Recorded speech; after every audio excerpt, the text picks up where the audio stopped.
स्वागत करू. सर्वांना विनंती आहे की जिथे जागा असेल तिथे कृपया बसून घ्यावं. आपण लगेचच कार्यक्रमाला सुरुवात करतोय.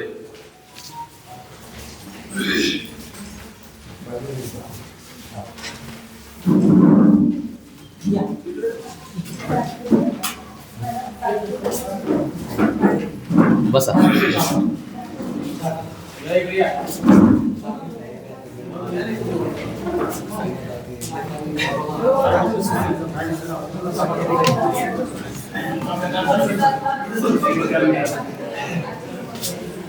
महात्मा गांधी विद्या मंदिर नाशिक संचलित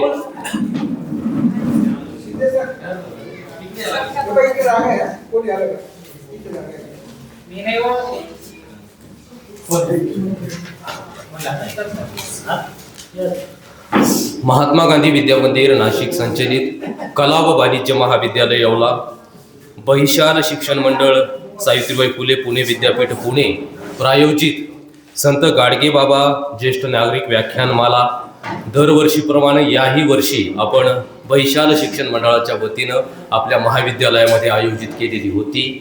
या व्याख्यानमालेचं आज तिसरं पुष्प या ठिकाणी गुंफलं जाणार आहे. अर्थात या व्याख्यानमालेचा समारोप आजच्या निमित्ताने या ठिकाणी होणार आहे.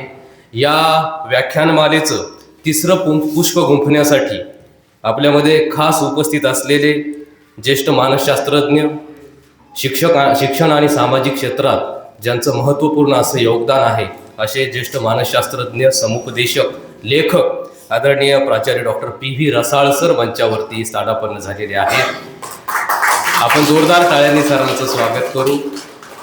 ज्यांच्या अध्यक्षतेखाली हा कार्यक्रम होणार आहे ते महाविद्यालयाचे सन्माननीय प्राचार्य, आमचे कुटुंब प्रमुख, उपक्रमशील प्राचार्य आदरणीय डॉक्टर भाऊसाहेब गमे सर या ठिकाणी अध्यक्षस्थानी विराजमान आहेत.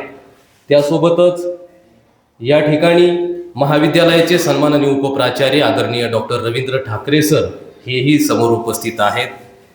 ज्यांचं मार्गदर्शन आम्हाला नेहमीच मिळत असतं, ज्यांच्या मार्गदर्शनाशिवाय खरे तर ही ज्येष्ठ नागरिक व्याख्यानमाला संपन्न होत नाही, पूर्ण होऊ शकत नाही, असे आपल्या सगळ्यांचे मार्गदर्शक आदरणीय माननीय रावसाहेब दाभाडे गुरुजी हेही मंचावर स्थानापन्न आहेत. ते श्रीराम ज्येष्ठ नागरिक संघाचे सन्माननीय अध्यक्ष आहेत. त्यासोबतच स्वामी समर्थ ज्येष्ठ नागरिक संघाचे सन्माननीय अध्यक्ष माननीय राजेंद्र आहेर सर या सभागृहामध्ये स्थानापन्न आहेत. सगळीच नावं खरं तर या ठिकाणी घेता येतील, पण त्यात वेळ जाईल. आपण या ठिकाणी उपस्थित असणारे सगळे ज्येष्ठ मान्यवर, ज्येष्ठ नागरिक आमच्यासाठी प्रमुख आहात. त्यासोबतच महाविद्यालयाचे शैक्षणिक पर्यवेक्षक आदरणीय कैलास चौधरी सर आणि या ठिकाणी खास आदरणीय सरांसमवेत उपस्थित असणाऱ्या आदरणीय सविता रसाळ मॅडम याही मंचावरती उपस्थित आहेत. त्यांचंही आपण महाविद्यालयाच्या वतीने या ठिकाणी स्वागत करू. उपस्थित सर्व मान्यवरांचं, विद्यार्थ्यांचं आणि या कार्यक्रमामध्ये प्रत्यक्ष अप्रत्यक्ष सहभाग असणाऱ्या आणि मदत असणाऱ्या सर्वांचं मी पुनश्च एकदा बहिशाल शिक्षण मंडळाच्या वतीनं खूप खूप स्वागत करतो. ज्यांनी स्वच्छतेचा संदेश दिला, स्वच्छता हाच खरा धर्म आहे, भुकेलेला अन्न देणे, उघड्याला वस्त्र देणे हेच खरे पुण्यकर्म आहे, देव देवळात नसून माणसांच्या सेवेत आहे असं सांगणारे थोर समाजसेवक, थोर संत गाडगेबाबा ज्यांच्या नावाने ही व्याख्यानमाला चालते, त्या गाडगेबाबांना वंदन केल्याशिवाय, त्यांना अभिवादन केल्याशिवाय आपल्याला या कार्यक्रमामध्ये पुढे जाता येणार नाही. मी मंचावरील सर्व मान्यवरांना विनंती करतो की आपण संत गाडगेबाबांच्या प्रतिमेचं पूजन करून या कार्यक्रमाला सुरुवात करा.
धन्यवाद.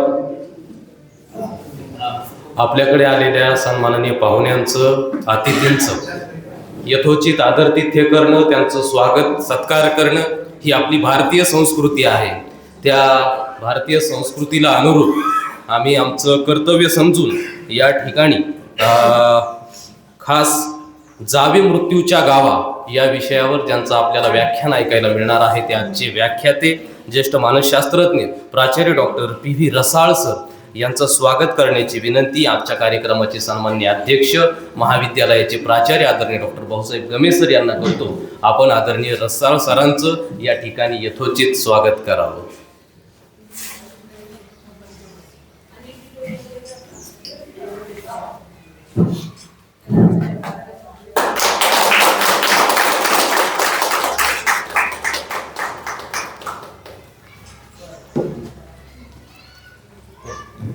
धन्यवाद. आदरणीय सविता रसाळ मॅडम या ठिकाणी उपस्थित आहेत. मी आदरणीय सोनवणे मॅडमला विनंती करतो की आदरणीय मॅडमचंही आपण या ठिकाणी यथोचित स्वागत करावं, आदरातिथ्य करावं.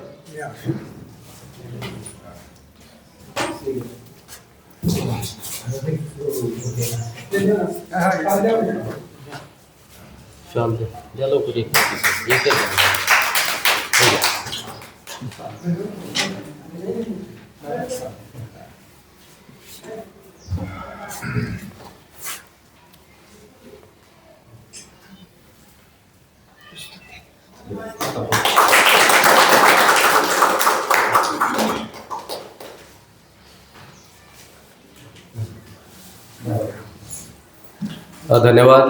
या ठिकाणी उपस्थित असणारे श्रीराम ज्येष्ठ नागरिक संघाचे सन्माननीय अध्यक्ष, आमचे मार्गदर्शक गुरुवर्य रावसाहेब दाभाडे गुरुजी यांचं स्वागत करण्याची विनंती मी प्राध्यापक कैलास चौधरी सर यांना करतो. आपण आदरणीय दाभाडे गुरुजींचं या ठिकाणी यथोचित स्वागत करा.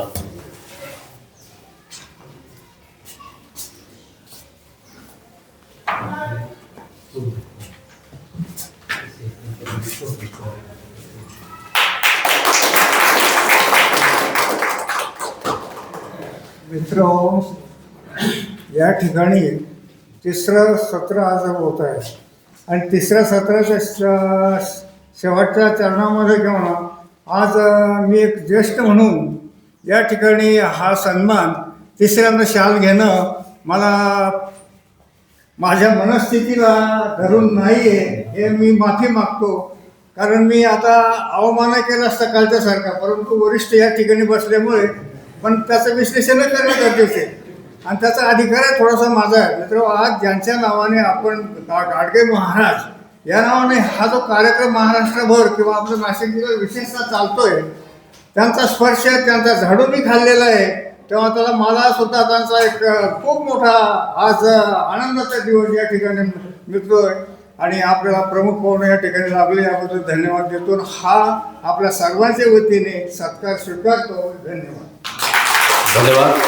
यानंतर या ठिकाणी उपस्थित असणारे श्री स्वामी समर्थ ज्येष्ठ नागरिक संघाचे सन्माननीय अध्यक्ष माननीय राजेंद्र आहेर सर, सन्माननीय प्राचार्य साहेब आज उपस्थित आहेत आणि त्यांच्या उपस्थितीमध्ये ज्येष्ठ नागरिकांचे प्रतिनिधी म्हणून आम्ही तुमचा प्रातिनिधिक सगळ्यांचा सत्कार करतो आहोत. माननीय राजेंद्र आहेर साहेबांचं स्वागत उपप्राचार्य आदरणीय डॉक्टर रवींद्र ठाकरे सर यांच्या हस्ते होतो आहे.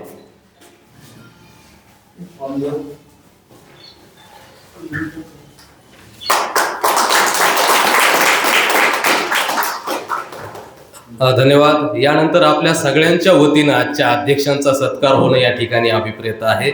मी वैशाल शिक्षण मंडळाच्या सन्माननीय केंद्र कार्यवाह आमच्या सहकारी प्राध्यापिका सोनवणे मॅडम यांना विनंती करतो की आपण आजच्या अध्यक्ष या व्याख्यानमालेचे स्वागताध्यक्ष प्राचार्य डॉक्टर भाऊसाहेब गमे सर यांचं सर्वांच्या वतीने या ठिकाणी आपण स्वागत करावं.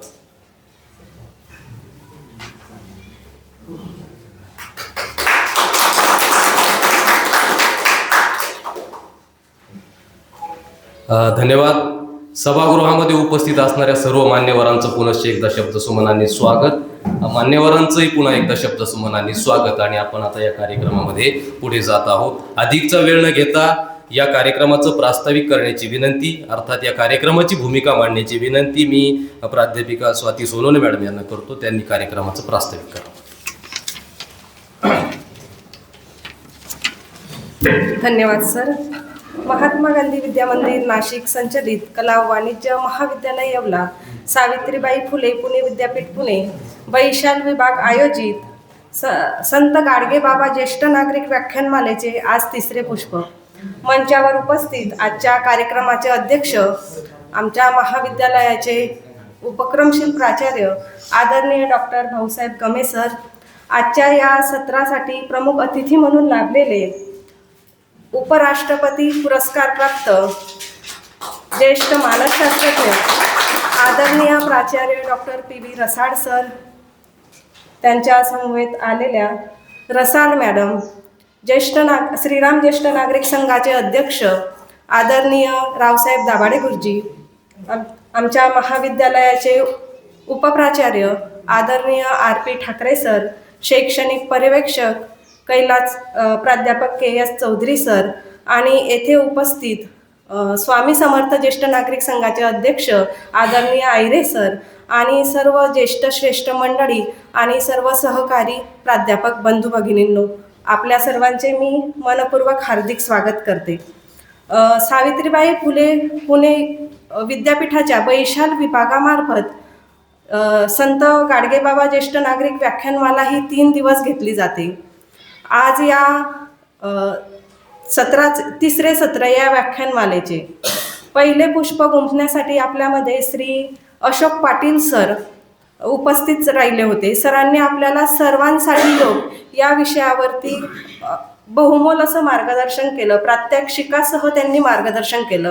तर डॉक्टर अभिमन बिरारी सरांनी काल दुसऱ्या सत्रामध्ये क्रांतीसूर्य महात्मा ज्योतिराव फुले यांच्या जीवन कार्यावरती प्रकाश टाकला. आणि आज या व्याख्यानमालेचे तिसरं पुष्प गुंफण्यासाठी आपल्यामध्ये प्राचार्य PV रसाळ सर उपस्थित झालेले आहेत. सर आपल्याला जावे मृत्यूच्या गावा या विषयावरती मार्गदर्शन करणार आहेत.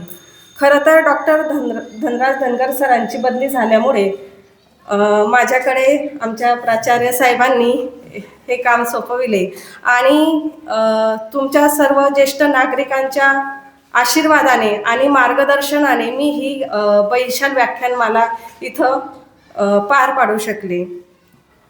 त्यामुळे मी आपल्या सर्वांच्या प्रती खूप खूप कृतज्ञता व्यक्त करते.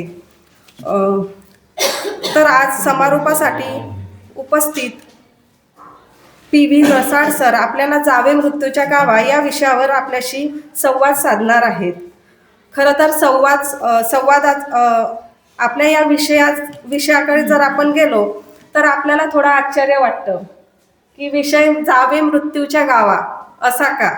तर परंतु मृत्यू हे जीवनाचं अटळ सत्य आहे आणि मृत्यूच्या गावी जाण्याची सर्वांनाच भीती वाटते. परंतु आपल्याकडे अंतः अस्ति प्रारंभ म्हणजे मृत्यू हा शेवट नसून पुढची सुरुवात आहे असं म्हटलं जातं. आणि संत तुकारामही म्हणतात की शेवटचा दिस गोड व्हावा, आपुले मरण पाहिले म्या डोळा, तो सुख सोहळा अनुपम असेही संत तुकाराम म्हणतात.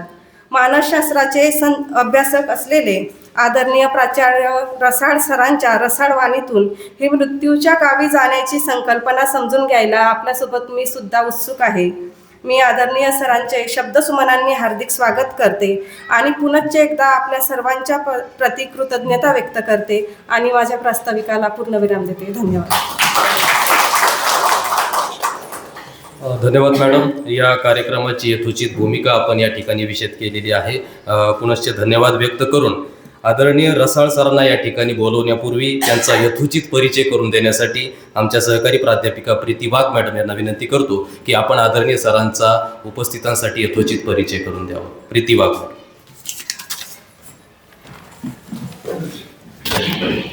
धन्यवाद सर. सावित्रीबाई फुले पुणे विद्यापीठ अंतर्गत बहिशाल शिक्षण मंडळ, ज्येष्ठ नागरिक सहायता कक्ष व महात्मा गांधी विद्या मंदिर नाशिक संचलित कला व वाणिज्य महाविद्यालय येवला यांच्या संयुक्त विद्यमाने आयोजित संत गाडगेबाबा ज्येष्ठ नागरिक व्याख्यानमालेचे आजचे तिसरे पुष्प गुंफण्यासाठी आपल्याला लाभलेले आजचे प्रमुख वक्ते जे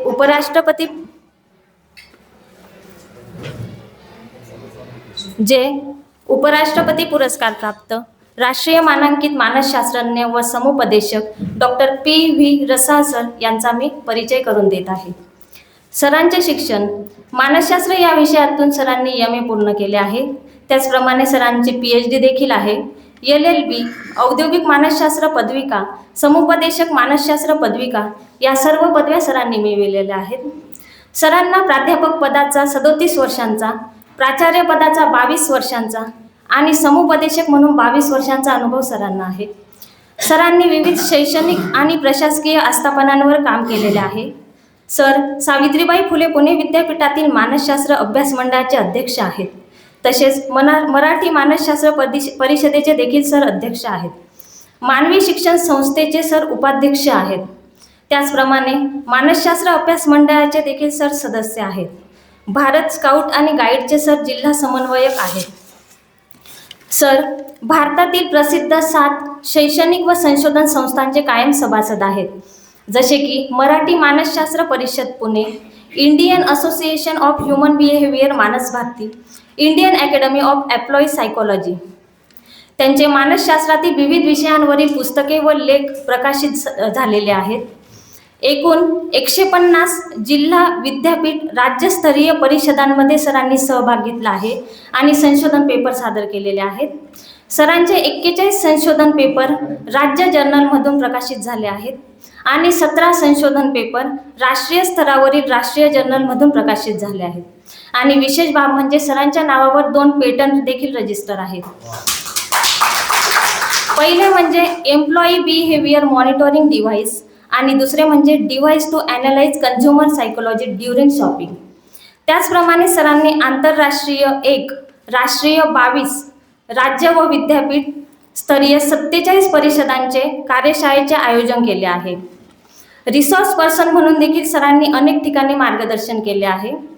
सरांनी व्यक्तिमत्व विकास, मानसिक आरोग्य, संप्रेषण कौशल्य, स्त्रियांचे मानसशास्त्र, स्त्री सबलीकरण, ताणाचे व्यवस्थापन, लैंगिक शिक्षण, ज्येष्ठांचे मानसिक आरोग्य, आत्महत्या, रंगमनाचे, जावे मृत्यूच्या गावा इत्यादी विविध विषयांवर व्याख्यान दिलेले आहेत. सरांनी 13 विद्यार्थ्यांना MPhilसाठी आणि 12 विद्यार्थ्यांना PhDसाठी मार्गदर्शन केले आहे. UGC तर्फे सरांना PhD संशोधनासाठी 2 वर्षांची टीचर फेलोशिप देखील मिळाली आहे 2000 आणि 2002 या साली. सरांना 2023 साली भारत रोवर रेंजरच्या उपराष्ट्रपती पुरस्काराने देखील सन्मानित करण्यात आलेले आहे. 2024 या वर्षी सावित्रीबाई फुले पुणे विद्यापीठाचा उत्कृष्ट प्राचार्य पुरस्कार सरांना प्राप्त झाला आहे. त्याचप्रमाणे मराठा विद्याप्रसारक समाज नाशिक या संस्थेचा आदर्श प्राचार्य पुरस्कार देखील 2024 मध्ये सरांना प्राप्त झाला आहे. अशा एकूण विविध 21 पुरस्कारांनी सरांना सन्मानित करण्यात गेले आहे. सरांचे कार्य आणि व्यासंग खूप मोठे आहे, ते आपल्याला त्यांच्या वक्तव्यातून कळेलच. मी त्यांचा अल्पसा परिचय करून दिला आणि आपल्या महाविद्यालयात त्यांचे शब्द सुमनांनी पुन्हा एकदा स्वागत करते आणि थांबते. धन्यवाद.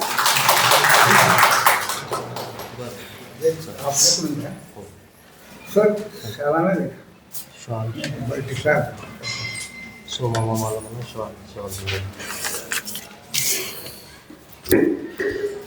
धन्यवाद मॅडम. मॅडमनी जो काही परिचय करून दिला आदरणीय रसाळ सरांचा, त्यातून रसाळ सरांचं मोठेपण तुमच्या लक्षात आलेलं असेलच, त्यावर मी अधिकचं काही बोलणार नाही. परंतु एवढं मोठेपण, एवढी थोरवी असताना सुद्धा अहंकाराचा वारा न लागो मज राजसा या संत वचनाप्रमाणे सामाजिक उन्नतीसाठी सतत काम करणारे आदरणीय प्राचार्य डॉक्टर P.V. रसाळ सर यांना मी या ठिकाणी सन्मानपूर्वक निमंत्रित करतो. त्यांनी उपस्थितांशी यथोचित संवाद साधा. जोरदार टाळ्यांनी आपण सरांचं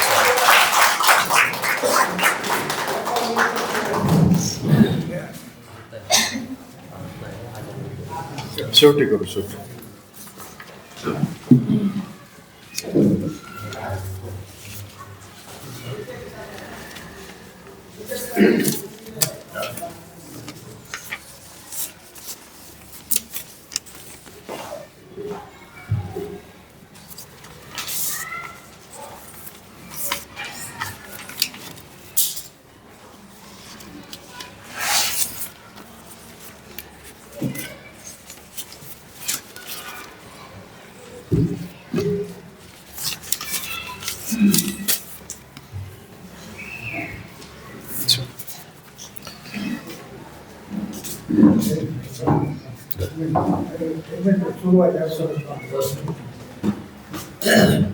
एक मिनिट विनंती करतो. या सभागृहामध्ये प्रथा आहे, आपण ज्येष्ठ नागरिक येणाऱ्या प्रत्येक पाहुण्यांचं प्रत्येक वेळी स्वागत करत असतो. छोट्याशा फूल देऊन म्हणा, एक शाल म्हणा. पण अनावधानाने आज आपल्या ज्येष्ठांकडून प्रमुख पाहुण्यांचे आज जे डॉक्टर रसाळ साहेब या ठिकाणी आले, त्यांचं स्वागत करण्याचं आपल्याकडून जरा राहून गेलं. माफी मागायला काही अडचण नाही. तेव्हा विठ्ठल रुक्माईसारखे दोघंही या ठिकाणी रसाळ साहेब उपस्थित आहे. दोघांचाही सत्कार आपल्या सगळ्यांच्या वतीने मी ही शाल घालून त्यांना अर्पण करतो. त्याने त्याचा स्वीकार करून सर उभे राहा. थोडासा ग्रामीण भागाच्या पद्धतीने ही शाल मी आपल्या सगळ्यांतर्फे, सगळ्या ज्येष्ठ नागरिकांतर्फे ही शाल दोघांनाही अर्पण करतो. तिचा स्वीकार व्हावा.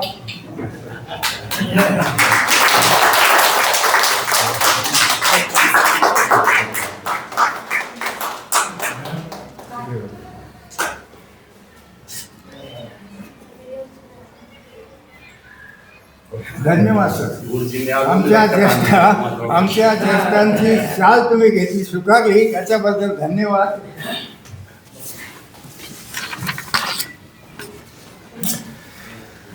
बसा मॅडम, बस.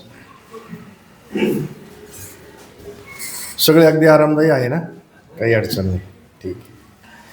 एक फक्त विनंती आहे, जर मोबाईल आपले सायलेंट मोडवर केले तर बरं होईल. काय होतं, मग कार्यक्रम रंगात येतो आणि ते वाचतं, मग आपल्याला त्याला पाहावंच लागतं. व्हायब्रेटसुद्धा नको. व्हायब्रेट केलं का ते आपल्याला हलवतं, मग पाहायला भाग पाडतं. ठीक, चालेल. दरवाजे बंद. आता काही कोणी येणार. पुढे बस. बसा. तुम्हाला जिथं योग्य वाटेल तिथं बसा.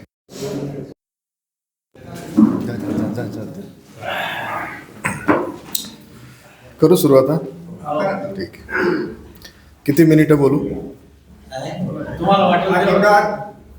अध्यक्षांचं आहे. बरं, ठीक, चालेल. त्यांनी सांगायचं, फक्त त्यांनी सांगायचं आणि आमच्या मुखोटे पाहून आपण बोलायचं. तुम्हाला कंटाळा येणार नाही याची काळजी मी घेणार. मी मानसशास्त्राचा विद्यार्थी असल्यामुळे मला चेहरे वाचता येतात आणि तुमच्या चेहऱ्यावर असं काही वाटलं की मग मी स्वतः थांबून घेणार. उपस्थित सर्वांना माझा प्रेमपूर्वक नमस्कार.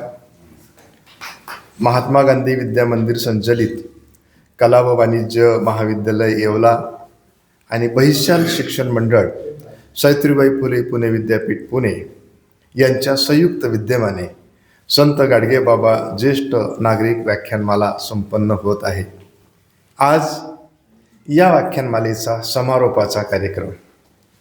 या प्रसंगी या कार्यक्रमासाठी कार्यक्रमाचे अध्यक्ष म्हणून उपस्थित असणारे आमचे मित्र महाविद्यालयाचे प्राचार्य सन्माननीय भाऊसाहेब गमे, ज्यांनी माझा अतिशय सुंदर असं ज्यांनी प्रास्ताविक केलं आणि सारखा माझा पाठपुरावा करत होत्या, सर किती वाजता येणार, त्या डॉक्टर स्वाती सोनवणे, ज्यांनी अतिशय सुंदर माझा परिचय करून दिला, त्या प्राध्यापक प्रीती वाघ, कार्यक्रमासाठी उपस्थित या महाविद्यालयाचे उपप्राचार्य माननीय रवींद्र ठाकरे सर, अध्यक्ष स्वामी समर्थ केंद्राचे सन्माननीय राजेंद्र आहेर, प्राध्यापिका अभिलाषा शिंदे, सूत्रसंचालन करणारे रामदास भावळ, त्याचबरोबर ज्यांनी आपल्या सगळ्यांच्या वतीनं माझा सत्कार केला, आपल्यामध्ये ज्येष्ठ श्रेष्ठ तज्ज्ञ सगळ्या बाबतीमध्ये, आणि जे श्रीराम ज्येष्ठ नागरिक संघाचे अध्यक्ष सन्माननीय रावसाहेब दाभाडे गुरुजी, मंचावर उपस्थित असणारे सर्व, माझ्यासमोर उपस्थित असणारे सर्व मला आदरणीय वंदनीय ज्येष्ठ नागरिक, महाविद्यालयाचे प्राध्यापक प्राध्यापकेतर सेवक व माझे हृदयस्थ विद्यार्थी बंधू आणि भगिनींनो, खरं तर कुणालाच न आवडणारा विषय आणि त्याच्यावर मी बोलणार आहे. होतं असं की हे सगळं करीत असताना आपण कशा करता करतो, आपण आपल्याला समजावून घेतलं पाहिजे या भूमिकेने. आणि मी मानसशास्त्राचा विद्यार्थी असल्यामुळे मला ते जास्त भावतं, त्याच्यावर मी अभ्यास सुरू केलेला आहे. अनेक विषयावर अभ्यास सुरू केलेला आहे, त्यात हा पण एक विषय माझ्यासमोर आहे. विषय आहे जावे मृत्यूच्या गावा, म्हणजे मृत्यूच्या गावाला जायचं. संत तुलसीदास असं म्हणतात, दो बातों को भूलो मत, दो बातों को भूलो मत, एक मौत और दूजो भगवान, एक मौत और दूजो भगवान. तुम्हाला भगवंताला आणि मृत्यूला विसरून चालणारच नाही. पण आमच्याकडे मृत्यू हा विषय काढला का भीती वाटते, दुःख वाटतं, चिंता निर्माण होते. फार वेळा आपण शून्यामध्ये जाऊन बघतो, असहाय्यता निर्माण होते. आणि हे सगळं का वाटतं माहिती आहे का? हे वाटण्याचं एकमेव कारण आहे, आणि ते म्हणजे आता काय, आता काय. अटळ आहे. बरं, मृत्यू एवढा अटळ आहे की मॅडमनी संत तुकारामांचं उदाहरण दिलं, शेवटचा दिवस गोड व्हावा. असं प्रत्येकाला गोड व्हावा असं वाटतं, पण गोड व्हावा म्हणजे काय व्हावं असं? तर संत ज्ञानेश्वर असं म्हणतात, जे उपजे ते नाशे, आणि जे नाशे ते पुनरुपी उपजे. जे जन्माला आलं ते मरणारच आहे, आणि जे मेलं ते परत कुठल्या ना कुठल्या रूपाने उगवणारच आहे. जसं माणसाला शेवट आहे, तसा पशु पक्षी प्राणी कृमी कीटक वनस्पती ही बिल्डिंग सुद्धा जन्माला घातली केव्हा तरी, आणि हिचं आयुर्मान संपलं की हिला पाडून टाकण्यात येईल. त्याला आमच्या भाषेमध्ये स्ट्रक्चरल ऑडिट असं म्हणतात. स्ट्रक्चरल ऑडिटमध्ये ह्या बिल्डिंगचं लाईफ संपलं म्हणजे हिला संपून टाकायचं. अशाच प्रकारची ही जी कल्पना आहे ना मृत्यूची जी आहे. मग मृत्यू असावा मृत्यू नसावा याच्याबद्दल वाद करण्याचं काही कारणच नाही. याचं कारण मृत्यू आहेच, आणि तो मृत्यू आपल्याला स्वीकारायचाच आहे, न स्वीकारून काही चालणारच नाही. मग आपण जावा मृत्यूचे गावा, आणि मृत्यू सुंदर आहे, सुंदर आहे.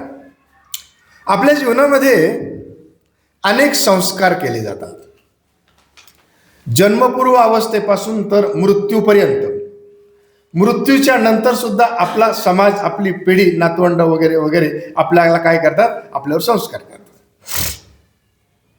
संस्कार बघा ना, म्हणजे माझ्या मुलीला जेव्हा बाळ होणार आहे असं मला कळतं, माझ्या सुनेला बाळ होणार आहे असं कळतं, आपण संस्काराला सुरुवात करतो. डोळे जेवण काय प्रकारे, हवं ते खायला काय प्रकारे आहे ना. मग हे काय होतं? कारण याच्यामध्ये असं आहे, प्रत्येक रेताच्या थेंबामध्ये असतो मृत्यूचा अंश. प्रत्येक रेताच्या थेंबामध्ये असतो मृत्यूचा अंश. म्हणजे जेव्हा मातेची अंडपेशी पित्याच्या रेतपेशीकडून फलित होते, त्याला गर्भधारणा असं म्हणतात, आणि त्याचा आकार एका अंशासारखा असतो, तेव्हाच माझ्या मृत्यूची वेळ ठरलेली आहे. मृत्यू लवकर येत नाही, मृत्यू उशिरा येत नाही. मृत्यू त्याच्या त्याच्या वेळेवर तो बरोबर येतो, त्याच्यामध्ये अजिबात बदल होत नाही. निसर्गाने आपल्याला जन्मता दोन गोष्टी फुकट दिलेल्या आहेत. मृत्यू समजावून घेताना आपल्याला हे सगळं समजावून घेणं अत्यंत गरजेचं आहे. दोन गोष्टी फुकट दिल्या. काय दिले फुकट? एक तर प्रेम, आणि दुसरी गोष्ट आहे ते म्हणजे स्मित आणि हास्य, स्माईल अँड लाफ. हसायला शिकवावं लागत नाही साहेब कधी. एक दोन लिहायला मला माझ्या गुरुजींनी शिकवलं, अबकडं लिहायला शिकवलं, हसायला मला शिकवलं नाही. प्रेम इतकं करा, इतकं करा, इतकं करा की माझ्या प्रेमाचा इतरांना हेवा वाटला पाहिजे, कारण ती निसर्ग दत्त देणगी आहे. जर तुम्ही प्रेम केलं नाही तर ते प्रेम माझ्या हृदयामध्ये ससं साठून साठून त्याचं डबकं तयार होतं आणि माणसाचा लवकर विनाश होतो, मरत नाही। यातना, त्रास, भोग आपल्याकडे असतात। प्रेम करा, मग कुणावर करा? अगदी स्वतःवर करा। पहिल्यांदा माझ्यावर करा। रात्री झोपेमध्ये माणूस तसा मेलेलाच असतो, उठल्यावर त्याला फार आनंद होतो, मी आहे, मी आहे, मी आहे। मग माझं बँक अकाउंट, मग माझी एफडी, मग माझे प्लॉट, मग बांध कोरायचा, मग बायको, मग पोरग, मग सून। पहिल्यांदा मी आहे। माझ्यावर प्रेम करायला पाहिजे ना। मग आपल्याकडे प्रेमाची जी संकल्पना आहे ना ती फार वेगळी आहे। म्हणून मला साने गुरुजी आठवतात, खरा तो एकची धर्म, काय करायचं, दुसरं काय सांगितलं? साने गुरुजींनी धर्माचा अर्थच बदलून टाकला,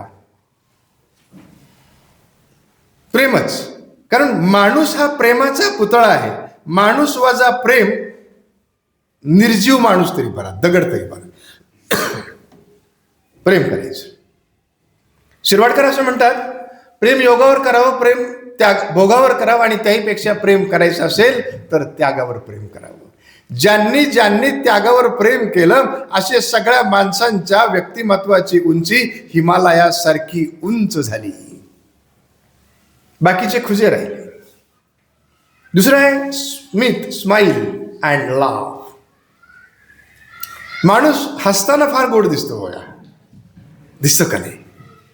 दिसतो का नाही सर? का रडताना गोड दिसतो?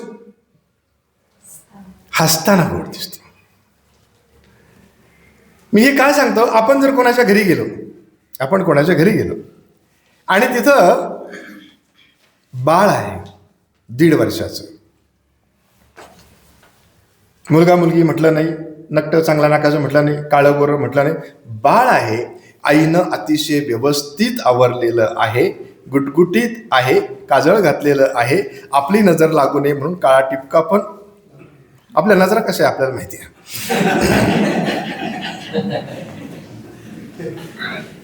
आणि आपल्याला पाहिल्या पाहिल्या बाळाला जर हसू सुरू केलं, हसायला लागलं, तर ते बाळ आम्हाला फार आवडतं। आम्ही पटकन त्याला घेतो। हसरं बाळ सगळ्यांचं। दुसरं रडकं बाळ आहे, घाणेरडं बाळ आहे, इकडं लागलंय, हे लागलंय, तिकडं लागलं, किरकिर करतं, आपण घेऊ उचलू मॅडम? नाही।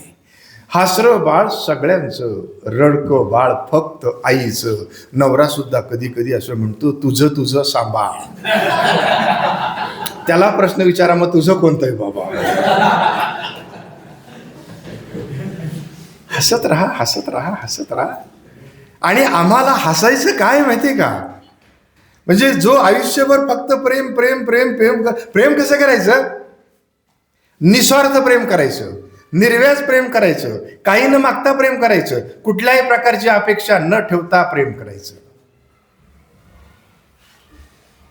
ऐशा कळवळ्याच्या जाती करी लाभाविन प्रीती। लाभा, सेल्फलेस लव्ह जे आहे ना, दॅट इज ट्रू लव्ह, ते केलं पाहिजे। आता हे कोणावर करायचं? मोबाईल वाजते, कोण असते? स्माईल अँड लाफ मी तुम्हाला सांगितलं। कुत्रं हसलं का? गाढव हसला का? बैल हसला का? गाय हसली का? डास हसला का? उंदीर हसला का? नाही, माणूस हसतो।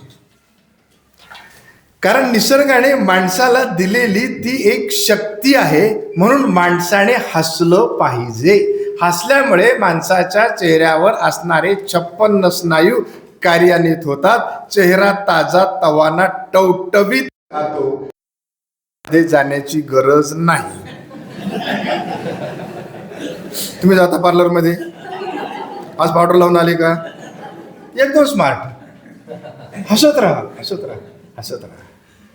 कारण माझ्या जीवनामध्ये जे मला निसर्गाने दिलंय ना, त्याचा वापर करायचा आहे। जर त्याचा वापर झाला नाही तर अनउपयोजन सिद्धांताप्रमाणे किंवा या गोष्टीप्रमाणे ते नाहीच होणार आहे।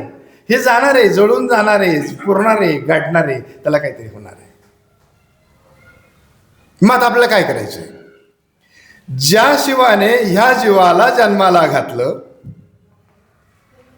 ज्या शिवाने ह्या जीवाला जन्माला घातलं, ह्या जीवाला त्या शिवाकडे जाताना काहीतरी सांगावं लागेल की मी काय करून आलो.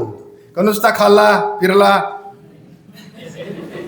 चल आपुलिया हिता असे जो जागता, धन्य माता पिता, कुळी कन्या पुत्र होती जे सात्विक, तयाचा हरिक वाटे देवा. माझ्या कुळामध्ये जन्माला येणारी मुलं संतान अशा प्रकारची असली पाहिजे की त्याचा आनंद देवाला वाटला पाहिजे. असं काम आपण करायचंय. कारण त्याच्याकडे जाताना 7/12 लिहिलेलं आहे. चित्रगुप्त गुप्तपणे आपलं चित्र सारखंच रेखाटत असतो. आपलं तिथं सगळं आहे, सीट आहे. इकडं आलं आवक किती, जावक किती, शिल्लक किती.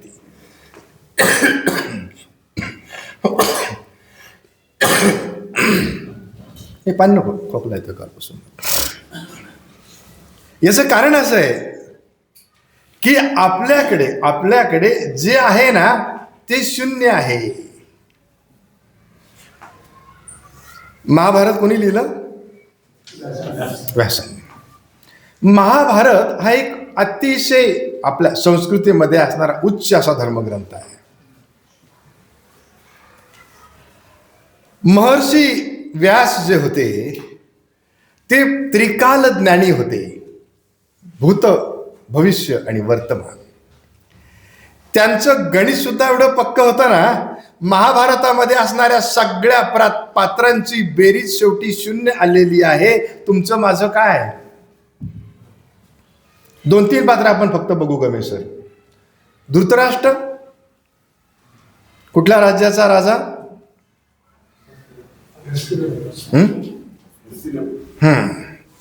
सुरुवात वजाबाकीनं झाली. म्हणजे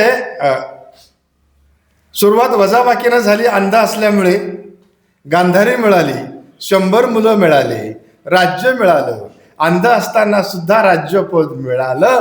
पण पुत्रप्रेमापोटी आणि अभिलाषेपोटी त्यांना वनव्यात जळून मरावं लागलं. सगळं असताना सुद्धा बाकी शून्य. द्रौपदी प्रत्यक्ष श्रीकृष्णाची बहीण, 5 पांडवांची बायको, इंद्रप्रस्थची राणी. गुणाकार झाला, बेरीज झाली, पण 4 चौघांच्या मध्ये त्याची साडी फेडण्यात आली आणि शेवटी मृत्यू कसा झाला? बाकी शून्य. श्रीकृष्ण प्रत्यक्ष जाणे, कुरुक्षेत्रावर कौरव पांडवांचं युद्ध सुरू झालं त्यावेळेस अर्जुनाला उपदेश करण्यासाठी श्रीमद भगवद्गीता लिहिली, जिच्यामध्ये 700 श्लोक आहे. त्या कृष्णाचा सुद्धा मृत्यू कसा झाला तुम्हाला माहिती आहे? बाकी शून्य. आपलं सुद्धा तसंच आहे. पहिलं आपल्याला समजावून घ्या, आपली बाकी शून्य. मग म्हणून मृत्यू केव्हा येतो? मृत्यू लवकर येत नाही, मृत्यू उशिरा पण येत नाही. मृत्यू ठरलेल्या वेळीच येतो. त्याला अजिबात बदल नाही किंवा त्याच्यामध्ये बदल होत नाही. दुसरी गोष्ट, तो कधी चुकत सुद्धा नाही. मग माणसाला वाईट वाटतं. मृत्यूच्या गावाला जाताना काय केलं पाहिजे किंवा मृत्यू सुंदर असताना काय वाईट का वाटतं?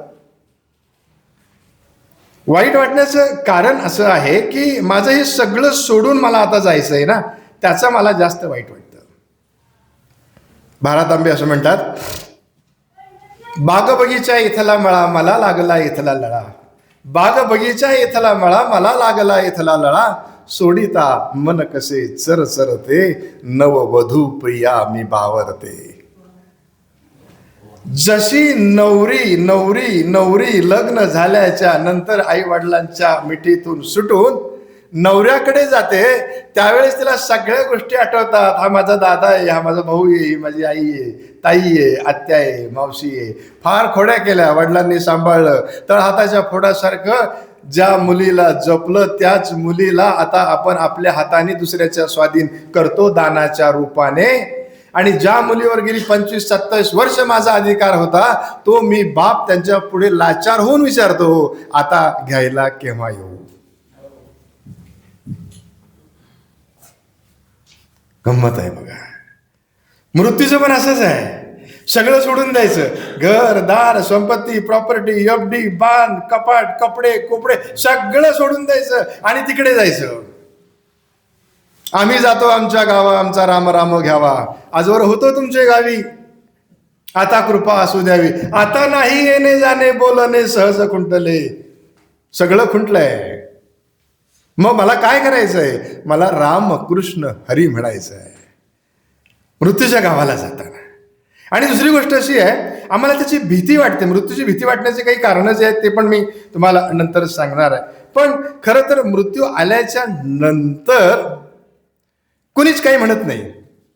जन पळभर म्हणतील हाय हाय, तू जाता कुणाचे काय जाय. कुणाचंच काही जात नाही. अंत्ययात्रा झाली की आपली पहिली तयारी, याचं काय, डायबेटीस आहे गोळी घ्यावा लागेल, BP आहे गोळी घ्यावा लागेल, रात्रभर बसून झालो पाठ ताट झाली आता जरा सरळ करायची, पण रिकाम्या पोटी झोप येत नाही, मग काहीतरी गिळायला पाहिजे. मृत्यू शाश्वत. मौत कभी रिश्वत नहीं लेती, कफन को कभी जेब नहीं होता है, जहां दफनाया जाता है वहां कभी अलमारी नहीं होती. हे तत्व जर मला कळलं ना, मग मला मृत्यू स्वीकारायचा आहे. एक आदमी ने खुदा से दुआ मांगी, प्रार्थना केली देव प्रसन्न व्हायला. आदमी ने खुदा से दुआ मांगी और दुआ में उसकी मौत मांगी. खुदा ने कहा, अरे मौत तो मैं तुझे दे दूंगा, लेकिन उसको क्या कहूं जिसने तेरी जिंदगी मांगी. अरे ज्या आईनं 9 महिने 9 दिवस यमयातना भोगून तुला पोटामध्ये ठेवलं, प्रसूती काळामध्ये यमयातना भेटून तुला जन्माला घातलं, त्या माऊलीला मी काय सांगू. त्याच्यामुळे मृत्यू लवकर नाही, मृत्यू उशिरा सुद्धा नाही. फक्त मृत्यू हा इतका सुंदर आणि इतका छान असा प्रसंग आहे की त्या प्रसंगामध्ये माणसाला सगळ्या गोष्टी कराव्या लागतात. याला एकच कारण सांगतो. काही सांगायचं का? हे दादा, अरे कोणाला कशाला पाणी लागतंय का? ठीक, आता परत येऊ नको. काय होतं मध्ये नको येऊ. काय कोणी पाणी पिणार नाही, थंडी लागली. जा. आता काय अनुभव मुलांना लागला तरी घ्यायचं बरं, कोणी द्यायचं नाही. मग ते कुठं कंटाळलं, भांडण.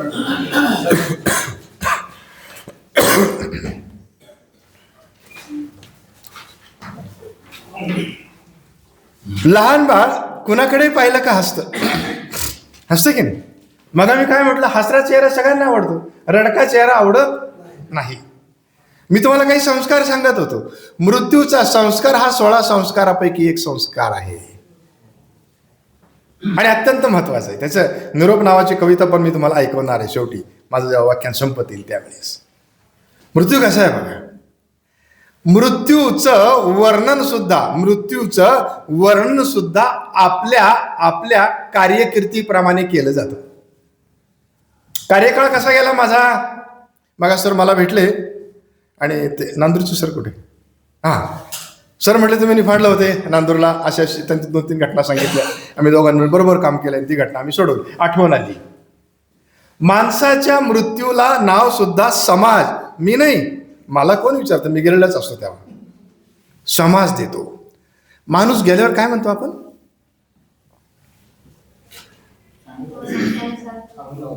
नाही त्या शब्द आहे, गेले म्हणजे काय नाही, चांगला होता. हा देव आज्ञा झाली, गुड. अजून स्वर्ग, अजून कैलासवासी, अजून निधन, अजून कालवश झाले, अजून निर्वाण झालं. अरे वा, अजून नाही, शब्द माहीत करा, आपल्याला जायचंय ना तिकडे. सर तुम्हाला पण जायचंय.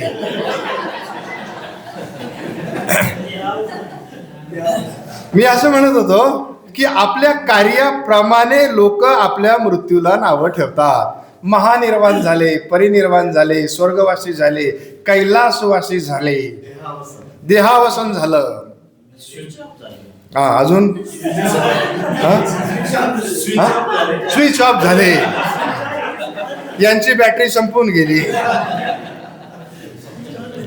अजून काही गोष्टी सांगत नाही तुम्ही, सांगा ना. मी सांगतो ना, मग तुम्ही नाही सांगितलं तर. आपली भाषा आहे बघा, गचकला, तोंड वासून गेला, वर धुऱ्या करून गेला, वर तांगड्या करून गेला. खरं तर मागच्याच वर्षी जायला पाहिजे होता, पण ए दादा काय रे पुन्हा का पाणी कसं राहतं, येऊ नको. आमचं काय चाललं आणि तुझं काय चाललं.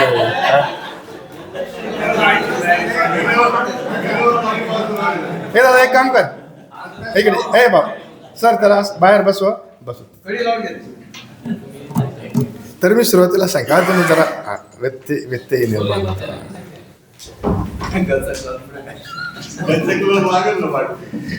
गचकला, तोंड वासून गेला, वर तांगड्या करून गेला, वर धुऱ्या करून गेला.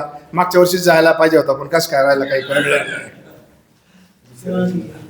स्वर्गवास, वैकुंठ, पैगंबरवासी झाले.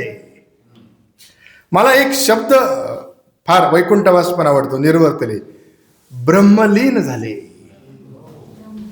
ब्रह्मलीन म्हणजे ब्रह्माच्या समोर लीन झाले. आणि ज्या शिवाने ह्या जीवाला जन्माला घातलं, त्याच शिवाच्या मांडीवर जाऊन बसले. तुम्ही सांगितलेले आणि मी सांगितलेले सगळे मृत्यूचे नाव आहे ना काका, हे त्याच्या कर्मानुसार होते. गचकला, तोंड वासून गेला म्हणजे काय कळलं तुम्हाला? कळलं ना? म्हणून मरावे परी बस, बाकी शून्यच राहिली. माझं काहीच नाही राहिलं इथं काही.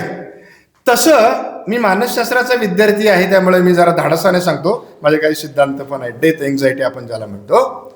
माणूस प्रत्येक क्षणाला मरतो आणि प्रत्येक क्षणाला जगतो. पुनरपि मरणम पुनरपि जननम. लहानपणी दूध नव्हते, जब दंत नथे तब दूध दिया, दूध दिलं. दात आले, आईचं दूध बंद केलं. निसर्गाला काळजी होती, पण आपल्या दाताने नको नको ते खाल्लं, तोडलं, ताडलं, पिले, खाल्ली, मग पडून गेली म्हणजे मेली. मग नवीन आले. आता इम्प्लांटमेंट करता येतं. बाबा, माझ्या शरीरामध्ये असं जे का नियम असं सांगतो शरीरशास्त्राचा, शरीरामध्ये 30 लाख कोटी पेशी असाव्यात. 30 लाख कोटी. त्यातल्या दररोज मरतात, परत नंतर जन्म घेत. मला जखम झाली मोठी म्हणजे इथल्या सगळ्या पेशी मेल्या. मग 2 महिन्याने ती भरून आली म्हणजे पेशी नवीन आल्या की नाही? मरणं जगणं आहे, आम्हाला ते नवीन आहे. आणि मग हे नवीन असल्यामुळे आम्हाला नेमकं करायचं काय आहे, त्या गोष्टीकडे आपण जातो. काही लोकांचं म्हणणं आहे मला मरणच नको. चालेल का असं? पहिली गोष्ट मी सांगितली काय, 2 बातों को भूलो मत. एक मौत, तुझं भगवान. मरणाला आणि भगवंताला विसरायचं नाही. मी अंधश्रद्धेकडे तुम्हाला अजिबात नाही, कारण इथं सगळे मोठे मोठे अधिकारी पदावर काम केले माणसं आहे. पण त्याला विसरायचं. मनशांती पाहिजे का नको? काही मृत्यू हे नैसर्गिक असतात. दिवा विझला, संपलं, इंधन संपलं, दिवा विझला. काही मृत्यू अपघाती असतात. काही दिवसापूर्वी वणीच्या गडावर 4-6 माणसांचा मृत्यू अपघाती झाला. काही माणसांचे मृत्यू अकाली असतात. काल नसताना ते गेले, म्हणजे त्यांचा कालावधी संपला. आता तुम्ही मला सांगा की मृत्यू म्हणजे काय माहिती का? मृत्यू म्हणजे शिक्षण. मृत्यू आपल्याला शिकवतो. कसं शिकवतो? आता कसं वागायचं. परीक्षित राजाची गोष्ट तुम्हाला सगळ्यांना माहिती आहे. काय गोष्ट आहे परीक्षित राजाची? परीक्षित राजा म्हणजे अभिमन्यूचा मुलगा, म्हणजे अर्जुनाचा नातू. अर्जुनाचा नातू अभिमन्यूचा मुलगा राजा परीक्षित धाडसी होता, पराक्रमी होता, शूरवीर होता. आध्यात्मिक होता. वेद, धर्म, अर्थ, पुराण ह्या सगळ्या गोष्टी, अर्थ, काम, मोक्ष या सगळ्या गोष्टी त्यांना होत्या. पण ते एकदा जंगलामध्ये शिकारीला गेले. शिकारीला गेल्यानंतर त्यांना खूप तहान लागली. आता राजा शिकारीला गेला तेव्हा काय पाण्याच्या बाटल्या नव्हत्या, आपल्या बाटली घेऊन जायचं. तहान लागली. मग ते एका आश्रमाच्या ऋषीमध्ये पाणी पिण्यासाठी गेले. त्या ऋषींचं नाव जे होतं ते होतं शमीक ऋषी. शमीक ऋषींच्या आश्रमात पाणी प्यायला गेले. पण ते ऋषी ध्यानस्थ बसलेले होते आणि राजाला पाणी प्यायचं होतं, तहान लागली होती. आता गंमतच, राजा तो राजा ना, प्राचार्य म्हटलं का अंगातच येतं एकदम. मी प्राचार्य, मला न विचारता कोणी कार्यक्रम ऑर्गनाईज केला. राजा, अरे मी ह्या ऋषीच्या आश्रमामध्ये आलो, हा बोलत नाही, चालत नाही, मला तहान लागली, मला पाणी देत नाही. त्या परीक्षित राजाला प्रचंड राग आला त्या शमीक ऋषीचा आणि त्याने त्या रागाच्या भरामध्ये आता काय करायचं, बाजूला मेलेला साप होता, घेतला आणि त्या ऋषीच्या गळ्यात टाकून दिला. शांत झालं, बरं राग गेला आपला. आता हे त्या ऋषीच्या मुलाने पाहिलं. त्याचं नाव होतं शृंगी ऋषी. त्याला खूप वाईट वाटलं, हो, माझ्या बापाच्या गळ्यामध्ये असा मेलेला साप, ते ध्यानस्थ बसले, तू राजा असो किंवा कोण. त्याने लगेच शाप देऊन टाकला की लक्षक नावाचा नाग तुला 7 दिवसाच्या आत चावणार आणि तू मरणार, म्हणजे मरणारच. किती दिवसामध्ये? काचेच्या घरामध्ये, बोरामध्ये, आळीच्या रूपाने. थांबला का? राजा परीक्षिताला सुद्धा मृत्यूला थांबवता आलं. मग आम्ही सांगितलं ना, बाकी शून्य, तसं इथं सुद्धा तुम्हाला थांबवता येत नाही. मग त्या काळामध्ये काय केलं? त्याच्या 2 कथा आहे सर. तुम्ही म्हणतात तशी एक कथा आहे, ती थोडी पारंपरिक आणि महाराजांनी, बुवांनी लावून सांगितलेली कथा आहे ती. त्याच वेळेस जेव्हा हा शाप मिळाला आणि परीक्षिताला कळलं की आता काही खरं नाही, कारण एवढं मोठं संत महात्मे, ऋषी मुनी, तपश्चर्या त्यांनी शाप दिला, म्हणजे मला मरायचंच. तो मरायला तयार झाला. आणि त्यावेळेस शुक्राचार्यांना त्यांनी विचारलं, आता मी काय करू, आता मी काय करू? त्यावेळेस सांगितलं, आता सगळं सोडून दे. लगेच राज्य देऊन टाकलं, मुलाला संपत्ती वाटून दिली, या सगळ्या गोष्टी केल्या. ज्याला ज्याला शिव्या द्यायला त्यांची माफी मागितली, त्यांनी माफ करा असं म्हटलं. आणि त्याने तपश्चर्या सुरू केली. त्यावेळेस या ऋषींनी, शुक्राचार्य किंवा ज्याला सुखदेव असं म्हणतात, त्यांनी भगवंताचे चरित्र, भक्ती, वैराग्य, मृत्यू, मोक्ष, ज्ञान कसं आहे हे त्या 7 दिवसामध्ये त्याने सांगितलं. म्हणजे शेवटच्या टप्प्यामध्ये हे सगळं त्यांनी मिळवलं आणि आत्मजागृती केली. राजेपण सोडलं, राजेपण सोडलं. जीवो तो ऐसा जीवो सब कुछ हमारा है, मरो तो ऐसा मरो मेरा कुछ नहीं है. आणि त्या परीक्षित राजाला हे सगळं समजावून सांगता सांगता श्रीमद भागवताची निर्मिती झाली, असा शास्त्रामध्ये उल्लेख आहे. तपासून बघा तुम्ही. काचेच्या बोराची गोष्ट खोटी, गुरुजी लावून सांगतात, लोक हसवण्यासारखी. अनेक महाराज बघा, पोरग म्हणे जन्माला त्याचा चष्मा घालूनच येईल. काय बाबा, काय लोक आहे. प्रबोधन करण्याऐवजी जास्तीत जास्त अंधश्रद्धा पसरवण्याचं काम झालंय. भागवत पंथ, वारकरी पंथ हा खरी श्रद्धा निर्माण करणारा आणि माणसाला वैज्ञानिक दृष्टी देणारा पंथ आहे. ओम भगवते वासुदेवाय नमः हा त्याचा मंत्र आहे. रामकृष्ण हरी हा मंत्र आहे. नवसे सायास पुत्र होती, मक्का करणे लागे पती. आमच्या संतांनी सांगून ठेवलंय. वृक्षवल्ली आम्हा सोयरे वनचरे, पक्षीही सुस्वरे आळविती. आमच्या संतांनी सांगून ठेवलंय. पाणी अडवा, पाणी जिरवा. त्यांनी सांगितलं. हे आता काय करता? रिसर्च करतो. रिसर्च झालेलं आहे ते परत शोधतो. That is research. बरोबर आहे ना सर? किती ग्रेट आहे. एका माणसाला कंटाळा लागतो तुम्हाला? तुमचा चेहरा सारखा पाहतो मी. ते म्हटले माझ्या चेहऱ्याकडे पानवाय कॅम्प बंद, आता बंद करण्याकडे नाही ना? ठीक. मृत्यू समजावून घेताना आपण काय केलं पाहिजे? एका माणसाला असं वाटलं की मला मृत्यूच नको. आता मृत्यू झालाच नाही तर काय गंमत होईल बघा बरं तुम्ही. करा, कल्पना करा तुम्ही. मला मृत्यूच नाही आला, काय होईल माझं? उभं राहायला जागा राहणार नाही ना. आताच पोराचं लग्न झालं, परत 4 खोल्या वाढल्या, परत लग्न झालं, परत 4 खोल्या वाढल्या, आपल्याला जागा कुठे? जातक कथा एक आहे, त्या जातक कथेमध्ये असं लिहिलंय गमेश्वर, एका राजाला असं वाटलं की मला मृत्यूच नको. म्हटली काय मृत्यू नको मला? राजाच ना तो. मग मी सांगितलं राजा कसा. मग तो त्याची राजगादी सोडून एका महान व्यक्तीकडे गेला, जे ऋषी होते, आणि त्यांना विचारलं, महाराज मला मृत्यू नको आहे, कारण हे सगळं ऐश्वर्य, बायको, पोरं, संपत्ती, घोडे, हत्ती, हे सगळं कसं काय करायचं, याचं मला वाईट वाटतं. महाराज म्हटले ठीक आहे, मृत्यू नको ना, ये माझ्याकडे. शांत बसवला आणि सांगितलं, हा डोंगर दिसतोय? हो. पलीकडे डोंगर दिसतोय? हो.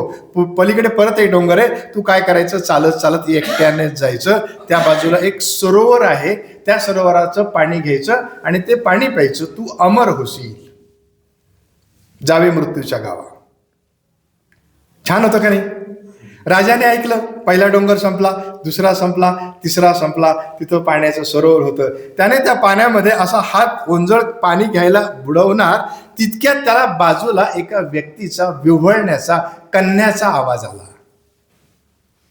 थांबला राजा. माझ्या नगरीमध्ये असं कोण कणतोय, कोण विव्हळतोय? कारण राजाचं एक पहिलं कर्तव्य आहे की माझ्या राजधानीमध्ये असणारी सगळी प्रजा सुखी असली पाहिजे. आत्ताचा राजांना नाही वाटत, तो भाग वेगळा आहे. त्यांना असं वाटतं दुःखीच असली पाहिजे, म्हणजे आमच्या पाया पडतील. तू मागे बडो, हम तुम्हारे पीछे है. जेव्हा त्याला आवाज आला तेव्हा त्याने त्या पाणी सोडून दिलं आणि आवाजाच्या दिशेने गेला. तेव्हा तिथं एक ज्येष्ठ माणूस कणत होता, विव्हळत होता, बारीक झाला होता. त्याला विचारलं राजाने, बाबा रे, तुझी अशी स्थिती काय झाली? तो म्हटला, अहो मी ह्या सरोवराचं पाणी पिलो, मला आयुष्य पाहिजे होतं, 100 वर्ष होऊन गेले, माझे पोरं मला घरात ठेवत नाही, इथं आणून ठेवलं, गेली 5 वर्ष मी अन्न पाण्याशिवाय आहे, पण मला मृत्यूच येत नाही. राजा म्हटला, रे मग असं जगणं काय कामाचं? काय कामाचं असं जगणं? परत गेला ऋषीकडे आणि विचारलं, अहो महाराज, म्हटले मी गेलो, ते एवढं शरपंजरी झालेलं ते माणूस, मला असं नको जगणं. म्हटलं मग मला जरा धडधाकट असलं पाहिजे. ओके, हरकत नाही. आता ते 3 डोंगर ओलांडून गेला ना, पुन्हा 4था डोंगर ओलांडून पलीकडे जायचं. पलीकडे एक छान प्रकारे तुला वृक्ष दिसेल, त्याच्यावर पिवळी फळं लागलेली आहे, त्यातलं एक फळ खा, तू आहे असाच ताजा तवाना टवटवीत राहशील. गेला, आनंद झाला. त्याने फळाला हात लावून तोडण्याच्या आधी बाजूला खूप कल्लोळ ऐकू आला. भांडणं चालू होती, भांडणं. त्याने फळ सोडून दिलं आणि मग तिकडे गेला. तिकडे 4-5 लोक असे कुस्त्या, सगळे एकदम तगड्याची तगडी. मग विचारलं, तुम्ही काय भांडताय? अहो हे म्हटले, मी यांचा मुलगा आहे, माझं वय 125 वर्ष झालं, तरी हे म्हातारं मला वाटून देत नाही, आता मी काय करायचं? मग याला विचारलं, तुम्ही का भांडताय? अरे म्हटले, हा माझा बाप आहे, 200 वर्ष झालं, तरी मला वाटून देत नाही. मग यानं विचारलं, याला 250 वर्ष झालं, 450 वर्षापर्यंत गेलं सर. आता 450 वर्षाच जर देत नाही तर 150 वर्षाला काय येईल? अर्थ कळला, गोष्ट संपली. मरण्यातच आनंद आहे. काय आहे? मरण्यातच आनंद आहे. तुम्हाला सगळ्यांना मला माहित आहे की 1 तासानंतर हे व्याख्यान संपणार आहे, म्हणून मी इथं बसलो. पाहुणा कोणता आवडतो? हा, लवकर जाणारा. लवकर जाणारा पाहुणा आवडतो. मग आपण किती दिवस थांबायचं इथं? तुम्हीच म्हटले ना, जो पाहुणा जास्त वेळ आला की आम्हाला कंटाळा येतो. घरातले पण फार बोट मोडून तोडून, कॉलेजला जायचं, धनगर सरांचं कामही सांभाळायचं, हे टपकलं इथं, जायला तयार नाही. आता आपण मृत्यूच्या गावाला जायचंय. म्हणजे काय करायचंय? मृत्यूच्या गावाला जायचंय म्हणजे आपल्याला मृत्यूची तयारी करायची आहे. मृत्यू म्हणजे दुसरं तिसरं काही नसून शिक्षण आहे. काय शिक्षण आहे? सिंहावलोकन, सिंह माहिती ना तुम्हाला? आता बिबटे फार सुटले सर, सगळीकडे बिबटे आले. हो, माणसं कमी, बिबटेच जास्त. सिंह काय करतो? तो जंगलचा राजा असतो. ते आपण शिकलं पाहिजे का? आपल्या, तुम्ही शिक्षक होते ना, आपल्याकडे सिंहावलोकन नावाची एक अध्ययनाची पद्धत आहे. पाठीमागे जायचं आणि परत पाहायचं, बरोबर आहे ना? त्याला रोट लर्निंग असं म्हणतात. सिंह जरी जंगलचा राजा असला ना, तरी त्याला सकाळी उठल्याच्या नंतर भक्ष्य पकडण्यासाठी जंगलामध्ये पळावंच लागतं. त्याच्या गुहेमध्ये बकरी जाणार नाही. आणि हरणाला सुद्धा माझ्या मागे सिंह लावू नये म्हणून लपत सपत पळावंच लागतं. हा पळापळीचा खेळ दोघांनाही करावा लागतो. पण सिंह या जंगलचा राजा असताना सुद्धा प्रत्येक 20 पावलं झाले की मागे वळून पाहतो, मला कोणी शिकारी तर नाही आला ना मारायला. असं आपलं पण आहे. आपण सिंहावलोकन केलं पाहिजे. प्रत्येक स्टेजला आपण मागे वळून पाहिलं पाहिजे, मी काय केलं, मी काय केलं, मी काय केलं, मी काय केलं. आता नाही पाहिलं तर आता करू. खरं तर 60 वर्षानंतर माणसाचं आयुर्मान किंवा त्याचं काम संपतं असं म्हणतात, आणि म्हणून रिटायर. टायर्ड नाही झाला तरी रिटायर. आता मी अजून तसा काही टायर वाटत नाही, तरी मला रिटायर करून टाकलं शासनाने. ते नियत वयोमानानुसार, फार भारी शब्द आहे, नियत वयोमानानुसार सेवा निवृत्त. आता काही नाही होत सेवा निवृत्त, ते काय बोलत नाही त्याच्याविषयी, पार्टिकली तरी नाही होत राजकारणामध्ये. जावा मृत्यूच्या गावा. आता मृत्यूच्या जर गावाला जायचं असेल तर आमची अडचण अशी आहे बरं का, मृत्यू काय करतो तर मृत्यू आपल्याला शिक्षण देतो, आणि मृत्यू म्हणजे जीवनाची पूर्तता सांगता. एकदम सोपं सांगू का? आपल्या गावामध्ये अखंड हरिनाम सप्ताह असतो. अखंड हरिनाम सप्ताह. केंद्रामध्ये दत्त जयंतीला पारायण असतं. 12 महिने चालतं का? सांगता होते ना? सांगतेला किती आनंद असतो? सांगतेला सगळ्यात जास्त आनंद. काल्याच्या कीर्तनाला सगळ्यात जास्त आनंद. काल्याचं कीर्तन, टोपी, उपरणं, नारळ, पोटभर काला म्हणजे काय माहितीये का? सगळे एकत्र येणं, याला काला म्हणायचं. तू जर भेदभाव केला ना, मग का आला? भाषा कळते ना माझी?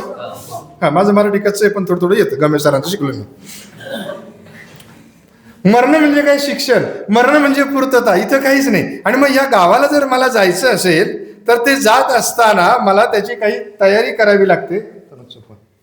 ती आपण पाहिली पाहिजे, ते आपल्याला केलं पाहिजे. त्यासाठी काही गोष्टी आपल्याला करायच्या आहे. मी अगदी थोडक्यामध्ये आणि शेवट संपवतो. तयारी काय ती सांगतो, आणि मग सुंदर कसं आहे ते सांगतो, आणि मग नंतर एक कविता ऐकवतो आणि संपून टाकतो. हां, फार वेळ काही मजा नाही. साधी गोष्ट आहे. आम्हाला बघा, मृत्यू 100% ना. आता काही शंका आहे का? नाही, शंका आहे. फिक्स. बरं, आता आपण सगळं रिटायर्ड आहे ना. टायर असो का रिटायर्ड, मागचे चांगले. मग आता मला काय केलं पाहिजे सर? आता मला अंतर्मुख व्हायला पाहिजे. आता मला अंतर्मुख व्हायला पाहिजे. आणि मग आता राजा परीक्षितासारखं मला कळालं पाहिजे. आता देऊन टाकेल, देऊन टाकेल, देऊन टाकेल, देऊन टाकेल. सगळ्या ज्येष्ठांना मानसशास्त्राचा विद्यार्थी म्हणून, तुमचा मुलगा म्हणून मला समजा. प्रत्येकाने आपल्या प्रॉपर्टीची विल्हेवाट करताना मृत्यूपत्र तयार करून ठेवाच. अन्यथा जर ते ठेवलं नाही तर नंतरचे तुम्हाला शिव्या जातील. हे गचकलं तर गचकलं, आमचे वाटे नीट करून गेलं नाही. पहिली गोष्ट मृत्यूपत्र. तुम्हाला जर वाटलं बदलायचं परत बदला, पण आज करून ठेवा. भरोसा आहे कोणाचं? गावाला जायचं, तयारी करायची. आणि आता जर मला मृत्यूच्या गावाला जायचं आहे ना, तर मला काही गोष्टींची आठवणी करायची. पूर्वी आठवडे बाजार असायचा. आठवडे बाजार, आता दररोज बाजार. आठवडे बाजारामध्ये ग्रामीण भागातला माणूस जो होता ना, त्याला आठवडे बाजार म्हणजे फार मज्जा. आज माझ्या मळ्यामध्ये लोक मजूर काम करतात ना, ते रविवार आला कसे फार उत्साही. उद्या रविवार, उद्या रविवार. आम्ही त्यांना तुमचा वाढदिवस उद्याकडे. काही काम नाही सर, पैसे थोडेच असतात. दिवसभर बाजारात चक्र मारित राहतो, काही घेत नाही. घरून यादी दिली तुम्हाला, तेल आणा, तूप आणा, खोबरं आणा, खारीक आणा, डिंक आणा, तूप आणा. लाडू करायचे. हिवाळा आला आता, भाजी आणा, मिरच्या आणा, सगळं वांगे आणा, भरताचे आणा, याचे आणा, सगळं झालं. लक्षात ठेवतो, फिरतो, चहापान घेतो, वडा खातो, पावडा खातो, बत्ता खातो. सगळा बाजार झाला का गमे सर? मग ते गावाच्या बाजूला येताना एका ठिकाणी निवांत बसतो. बाजार झाला, मग ते आठवायला लागतं. काय सांगितलं होतं मिसेसने, पोराने, सुनाने, नातवाने, सगळं आणलं का नाही? जर सगळं आणलं नसेल तर अजून बाजार जवळ आहे, अशी आपली स्थिती आहे. आता आपल्याला आठवण्याचा दिवस आहे. काय आतापर्यंत मी काय काय करायला पाहिजे होतं, पण नाही झालं ना, अजून वेळ आहे. माफ करायला शिका. सोपं द्या. तयारी करणं म्हणजे काय करणं माहिती आहे का? अपूर्ण कामं पूर्ण करणं, नातं जपणं, प्रेम व्यक्त करणं, क्षमा करणं सगळ्यात मोठा गुण त्याच्यामध्ये आहे. आयुष्य पुढे ढकलण्याचा अहंकार व्यर्थ आहे. मला ते मी प्राचार्य होतो, माझ्या काळात मी असं केलं. मी बँकेत होतो. अरे डबड्या, तुला विचारतं कोण? काही गरज आहे का सांगायची? बरं, हे सगळे येडे इथं बसलेले ज्येष्ठ नागरिक संघामध्ये, यानेच लय दिवा लावला. तिकडे प्राचार्य होता, झाडं लावले. पोरं शिकवा सोडून झाडे काय लावले? लोक लागले कापायला तिकडे झाडे. काय गंमत आहे सर. म्हणून आपण या सगळ्या गोष्टी केल्या पाहिजे. प्रेम, करुणा, माणुसकी केव्हा व्यक्त करायची? गेल्यावर. चांगल्या कामाची सुरुवात करा. लहान लहान गोष्टीवर आनंद माना.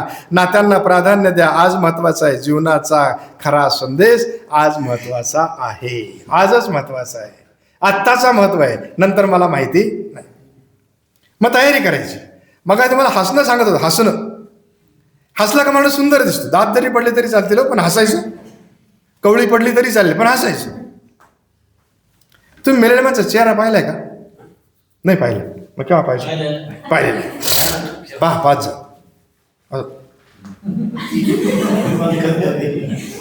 गेलं, हा झालं.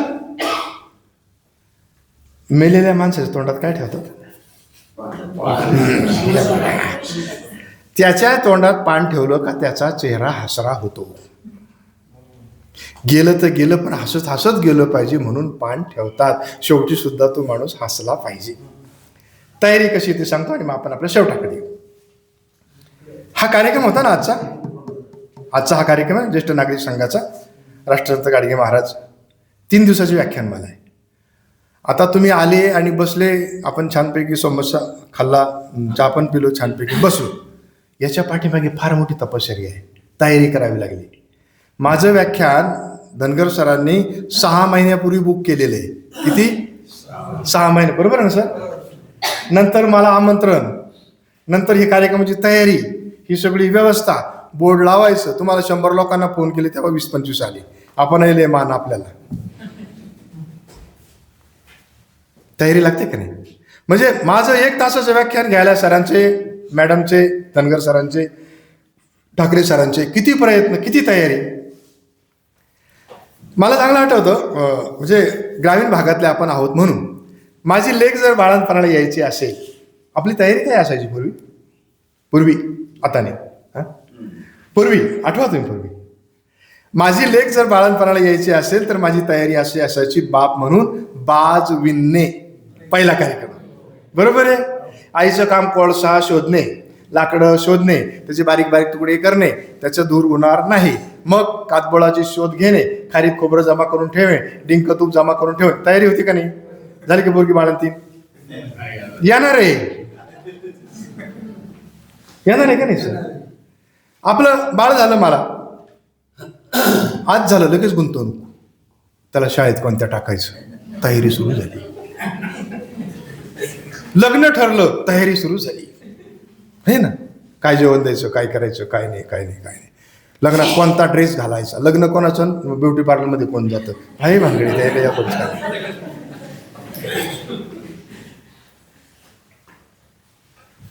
तुम्हाला इथे यायचं होतं, तयारी केली का नाही? आज सुद्धा दररोजचं रुटीन वेगळं आहे आपलं, पण आज इथे यायचं आहे ना, तयारी. म्हणजे एखादं ध्येय आपलं ठरलं की आज आपल्याला गमेश साहेबांनी बोलवलेल्या कार्यक्रमाला जायचं, असं गुरुजींचं ठरलं. एकदम तयार, धोतर इस्त्री करून, जॅकेट बिकेट, टोपी कडक. अध्यक्ष आहे ना, रुबा पाहिजे का नको? मी पण तयारी करून आलो एकदम. मला रस्त्यामध्ये काही दगा फटका, बायकोला पण बरोबर घेऊन चाल म्हटलं मला घेऊन. तिला नको वाटेल मात्र बाहेर जाऊन काय काम करतं काय नाही. तयारी लागते ना. मी काय नाही म्हटलं का? आल्या म्हणजे तयारी झाली का नाही? तरी माझं पण काम नाही. मॅडम सारखे पण निघाले का? अहो निघालो म्हटलं. मी वेळेचं फार पक्का आहे सर. माझ्या आयुष्यामध्ये मी वेळेला फार महत्त्व दिलं. मी नंतर बोलते सर. मी तुम्हाला 9ला म्हटलं तुमच्या साहेबाच्या केबिनला नाही, तुम्ही लोक बसवा, मी डायरेक्ट बोलायला सुरुवात करतो. चहा सुद्धा नको मला. तयारी. या सगळ्या गोष्टींची किरकोळ कामासाठी जर आपण एवढी तयारी करतो तर मरणाची सुद्धा आपण तयारी केली पाहिजे. देवाला कोणतं पुष्प हवंय? पत्रम पुष्पम फलम तोयम नाही. अहिंसा प्रथमं पुष्पम पुष्पम इंद्रिय निग्रहम सर्वभूत दया पुष्पम क्षमा पुष्पम विशेषतः दानम पुष्पम ध्यानम पुष्पम योगम पुष्पम तथैवच सत्यम अष्टविधम पुष्पम विष्णू प्रसिद्ध करे. भगवान विष्णूला जर प्रसन्न करायचं असेल, ज्या माऊलीने मला जन्माला घातलं त्या माऊलीच्या मांडीवर जाऊन बसायचं असेल, तर माझ्या आईला, देवाला, भगवंताला हे सांगितलं पाहिजे, हे 8 पुष्प मी देऊन आलो, तुझं काम करून आलो, आता उरलो उपकारापुरता. सोडून द्या सगळं, तयारी करा, जायचंच आहे. मग रडत रडत जायचं नाही, लढत लढत जायचं. पांडवांपुढे कौरव होते, तुझ्या पुढे हा काळ खडा आहे. जास्त वेळ थांबायचं नाही. ज्या दिवशी येईल त्या दिवशी मला अगदी छान जायचंय. आणि मग मृत्यू सुंदर कसा आहे? कारण माझी दुःखातून मुक्ती आहे. वेदना आहे, ऑपरेशन झालं, दिसत नाही, ऐकू येत नाही, नाकात नाळा, कानात नाळ्या, लघवीला नाळ्या, खायला गोळी, पचवायला गोळी, बाहेर काढायला पण गोळी. किती गोळ्या खातो बाबा? तुम्हाला नाही ना गोळी अजून? ते सिनियर लोकांसाठी, तुमच्यासाठी नाही. वेदनेतून मुक्तता झाला, आता काही करायचं नाही. बरं, मृत्यू समान आहे, राव रंक सगळ्यांना. असं काही नाही बा तुम्ही मंत्री मग तुम्हाला 2-3 दिवस उशिरा पाठवतो, रस्ता हो द्या मग पाहू, असं नाही चालत. गेले म्हणजे गेले. जीवनाचे सूत्र आणि किंमत कळते. व्हॅल्यू जगण्याचं शिक्षण आहे. आपण नसलं तर काही होत नाही. रामही गेले, कृष्णही गेले, मग का हे जग ओचशी पडले, काही होत नाही. माझ्यामुळे काहीच नाही. अरे तू अडथळा आहे या कुटुंबाला बाबा. स्वतःला समजावून घ्या. नवीन सुरुवात आहे आणि त्या ठिकाणी आपला अहंकार सुद्धा संपतो. शेवटाकडे येतो. स्मशानभूमीमध्ये वैराग्य, स्मशान वैराग्य. आणि हे स्मशान वैराग्य दररोज आहे असं समजून आपण 5 मिनिटं चिंतन करावं. आता माझे किती दिवस राहिले. छान वागा, सुंदर वागा, हसा, खेळा, प्रेम करा, विसरून जा, क्षमा करा, माफ करा, दया करा, सगळ्या गोष्टी करा. पण जोपर्यंत मी आहे तोपर्यंत माझ्यावर प्रेम करा. लव दाय self. One should have proud. तुम्हाला अभिमान पण असला पाहिजे. अरे घर घेतला, जमीन घेतली, बंगला घेतला, गाड्या घेतले, मुलगा नोकरीला, मुलगी नोकरीला, जावई नोकरीला, सुनबाई नोकरीला. पण रंगात रंगुनी साऱ्या रंग माझा वेगळा, गुंत्यात गुंतुनी साऱ्या पाय माझा मोकळा. असा पाय माझा मोकळा करा आणि चाव्या दुसऱ्यांकडे देऊन टाका.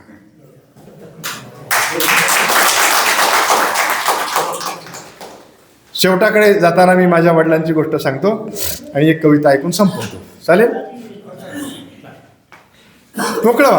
मोकळं व्हा, रिकामा नका हो. रिकामा नाही व्हायचं. आणि स्वतः नाश पण नाही करून घ्यायचा. चिंता नाही करायची. चिंता मेलेल्या माणसाला जाळते, चिंता जिवंत माणसाला जाळते. म्हणून एकमेकांना भेटा, एकमेकांशी बोला, हवं नको ते विचारा. स्वतःची प्रौढी, अहंकार, श्रीमंती, पैसा काहीच आहे सोडून द्या. पद अपघाताने मिळतात मित्रांनो.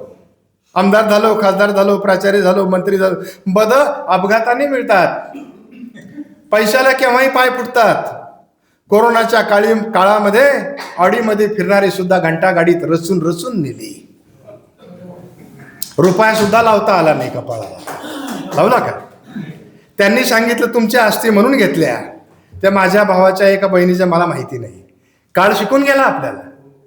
पद अपघाताने मिळतात, पैशाला केव्हाही पाय फुटतात. कुबेराकडे फार श्रीमंत होती, आपल्याकडे 1-2 कोटी आहे म्हणजे फार उराला वाला चोळायची गरज नाही. पद अपघाताने मिळतात, पैशाला केव्हाही पाय फुटतात. कीर्ती ही पेट्रोल सारखी पटकन उडून जाते. शाश्वत टिकतं ते माणूसपण आणि माणूसपण. म्हणून वेळीच बाहेर पडायचा प्रयत्न करूया. मृत्यू येणारच आहे, त्याला आनंदानं सामोरं जाऊया. आता माझं सगळं संपलेलं आहे, सगळं मोकळं करून देऊ आणि थांबू. माझे वडील 103 वर्ष जगले. 32 पैकी 32 दात होते. फार स्मार्ट होते. माझे एवढे उंच होते, तरीही दररोज 103 वर्षात सुद्धा ते दररोज साधारणतः 200 पायऱ्या चढायचे आणि 200 पायऱ्या उतरायचे. ठणठणीत होते, माझ्याकडेच होते. काय असतं बघा शहाणपण. ते वारकरी पंथाचे होते. मी वारकऱ्याचा मुलगा आहे, शेतकऱ्याचा मुलगा आहे. मला सगळी काळ जग आहे. आम्ही वेगळे निघालो 98ला. मग तत्वज्ञान ह्याच्यासाठी काय ते सांगतो तुम्हाला मी, मग पुढे जाऊ. तत्वज्ञान काय करतं, अध्यात्म काय करतं, तप काय करतं आणि प्रार्थना काय शिकवते. तुम्हाला सुखा समाधानाने जगायचं असेल तर तुम्हाला अध्यात्माशिवाय पर्यायच नाही. मग गीता आहे, भागवत आहे, रामायण आहे, महाभारत आहे, बायबल आहे, कुराण आहे, गुरुग्रंथ साहेब आहे, सगळे धर्मग्रंथ आहे, साने गुरुजींचं साहित्य आहे. आणि त्या पलीकडे समर्थ रामदास स्वामींनी मनाचे श्लोक 205 लिहून ठेवले. ते आपल्या मनाचं औषध आहे. तेव्हाचा आनंदी जगता येईल. प्रार्थना म्हणजे चांगल्या विचारांची पुन्हा पुन्हा आळवणी करणं होय. चांगल्या विचारांची पुन्हा पुन्हा आळवणी आली ना, मग वाईट विचार आपल्या मनामध्ये येतच नाही. आणि तप म्हणजे काय, एकदम शॉर्टमध्ये, दिस येतील दिस जातील. आजचा दिवस येईल तो जाईल, ते काय आपल्या हातामध्ये नाही. वडिलांच्या बाबतीत मी सांगतो, हे सगळं माझ्या वडिलांनी पाळलं होतं. 98ला आम्ही 3 भाऊ वेगळे निघालो. वडिलांना 2 बिघे जमीन द्यायची ठरली. आणि त्यानंतर आमचा मोठा भाऊ जरा जास्त उद्योगी होता. त्यांना विश्वास नव्हता त्याच्यावर. ते म्हटले, अरे हा मी गेल्यावर त्रास देईल तुम्हाला, या जमिनीत पण तुमचा वाटा घेईल, ही जमीन तुमच्या नावावर करून घ्या. म्हणजे माझ्या आणि माझ्या 2 नंबरच्या भावाच्या, म्हणजे आपल्याकडे ठेवतो ना, वडिलांना काहीतरी ठेवलं पाहिजे हो. आणि माझे वडील फार कडक स्वभावाचे होते, जुने एकदम. मी त्यांचा मित्र होतो. मी सगळ्यांचाच मित्र आहे, लहानपणापासून तर म्हाताऱ्यापर्यंत मला फार मित्र आहे. दुसऱ्या सकाळी मी त्यांना म्हटलं, बाबा तुम्ही ही 2 बिघे जमीन आम्हाला देऊन टाकताय, तुम्हाला असं नाही का वाटत की तुम्हाला कोणी सांभाळणार नाही? कमीत कमी 2 बिघ्याच्या आशेनं तरी आम्ही तुम्हाला सांभाळू. तेव्हा त्यांचं वाक्य एक असं होतं, ओम भगवते वासुदेवाय नमः, रामकृष्ण मंत्र घेऊन अखंड आयुष्य काढणारे त्यांचं वाक्य असं होतं, अरे मला 3 पोरं आहे, 3. माझे 2 पोरं कितीही नालायक निघाले तरी माझा भगवंत, माझा पांडुरंग एका पोराला अक्कल देईल. बाप आहे तुझा, त्याला जेवण घाल. एवढी खुमारी अध्यात्मामध्ये ताकद आहे.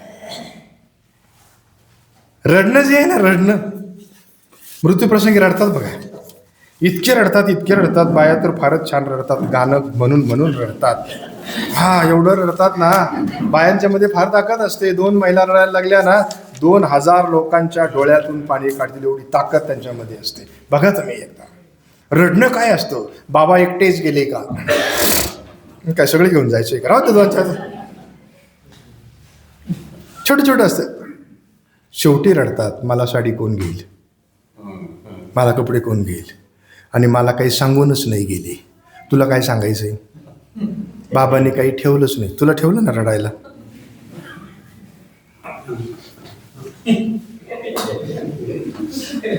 अजून काय पाहिजे. कवितेची अगोदर विसरून जायला नको म्हणून. बहिशाल शिक्षण मंडळाचा मी 2002 पासून वक्ता आहे. मी केंद्र कार्यवाह होतो. खूप काम केलं आहे मी. माझ्या परिचयाच्या पलीकडे जाऊन मी 2011 ते 2025 भारतभर 4 लाख किलोमीटर माझ्या गाडीनं फिरलो. 4 लाख किलोमीटर माझ्या गाडीनं फिरलो. मला गाडी चालवण्याचा छंद आहे. माझी गाडी मी स्वतःच चालवली आणि 4 लाख लोकांपर्यंत अशा प्रकारचं वेगवेगळं प्रबोधन करत गेलो. मी जे बोलतो, माझं लिहिलेलं वेगळं आहे, माझं बोलणं वेगळं आहे. मला जे सुचतं ते मी बोलतो. माझ्या मुखामध्ये असणारी वाणी, माझ्या मनामध्ये असणारी तळमळ, कळकळ, हळहळ, मेंदूमध्ये असणारं हे सगळं माझ्या आईवडिलांची पुण्याई आहे.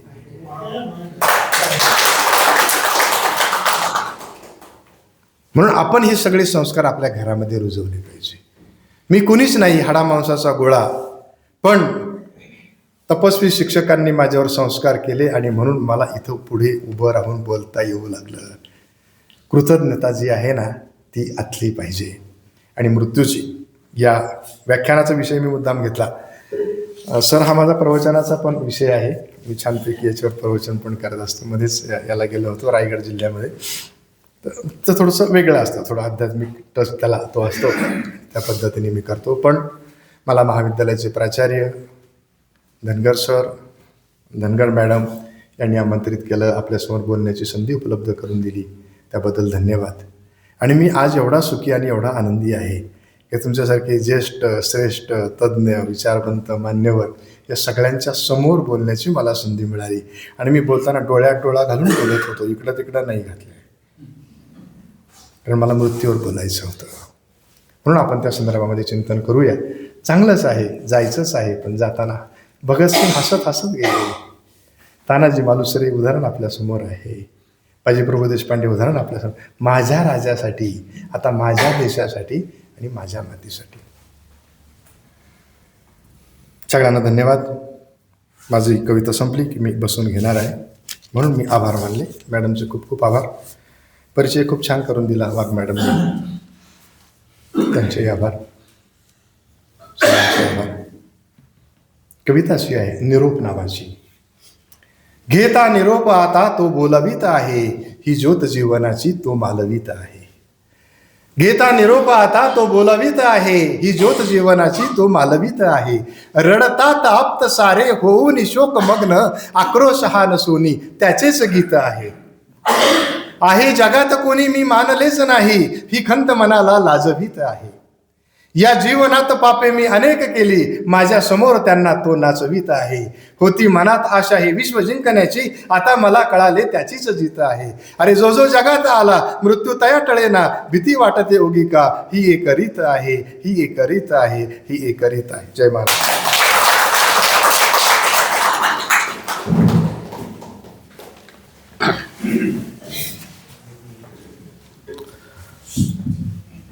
जावे मृत्यूच्या गावा या विषयावरती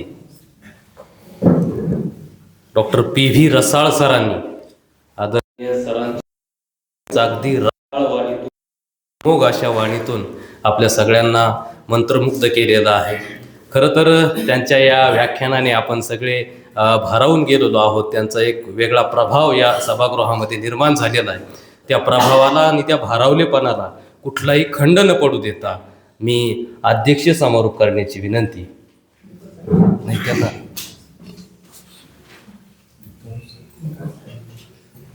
11 वाजता तुमचं आहे ना वाटतं जायचं. वेळ आहे का तुम्हाला?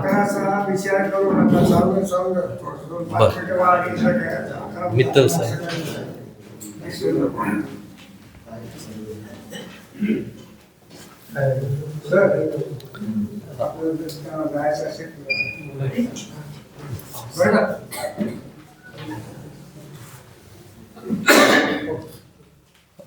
तत्पूर्वी आदरणीय मित्तल सर या ठिकाणी थोडक्यात आपलं मनोगत व्यक्त करणार आहेत आणि मग त्यानंतर अध्यक्ष समारोप होईल.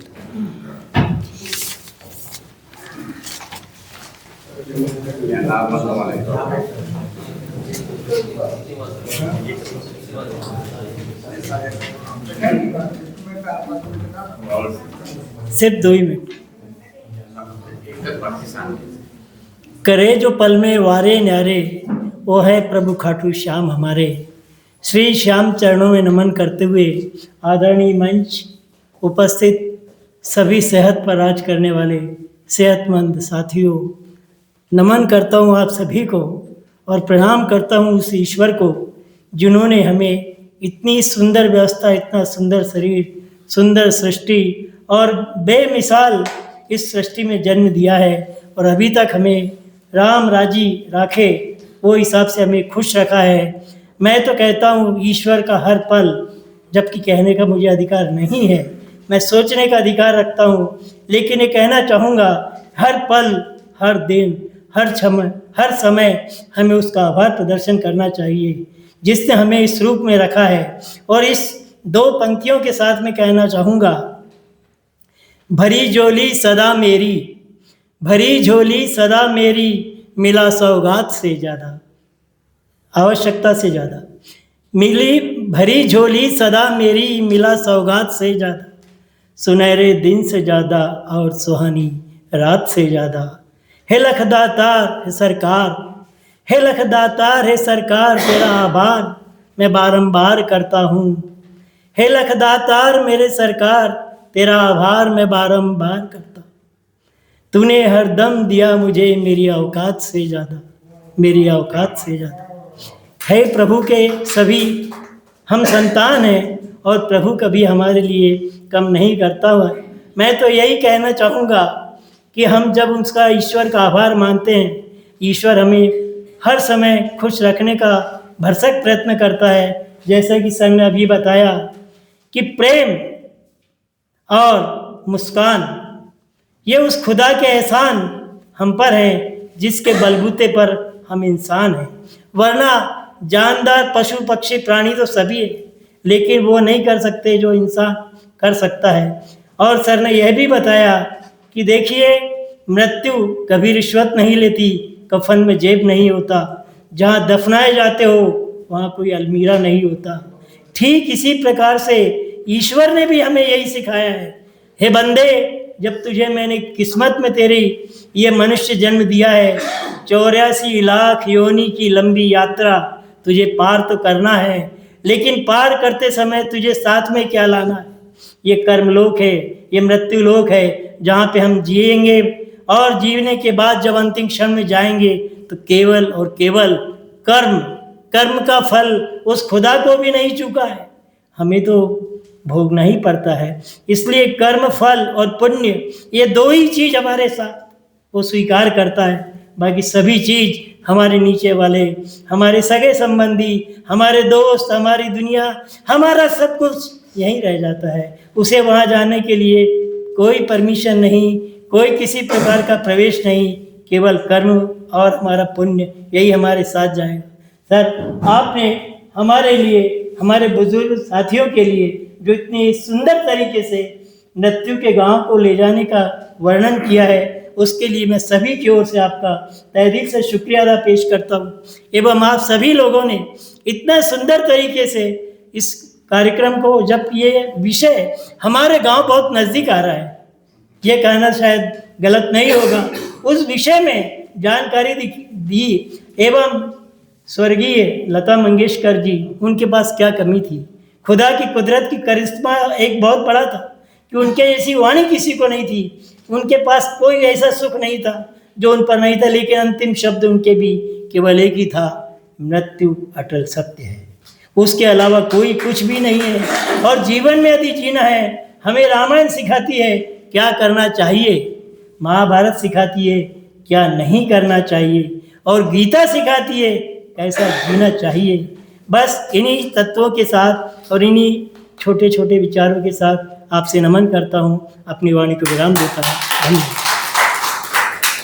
एक वाक्य म्हणणार मी, प्रत्येकाचं सांगायचं।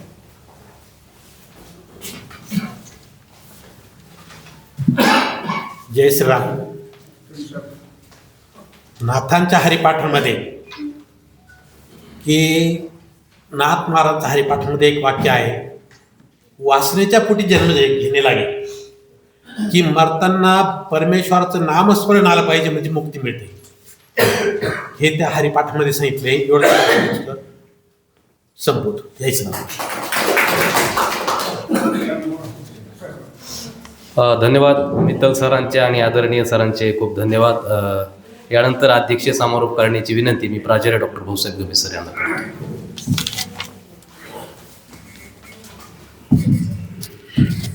धन्यवाद सर।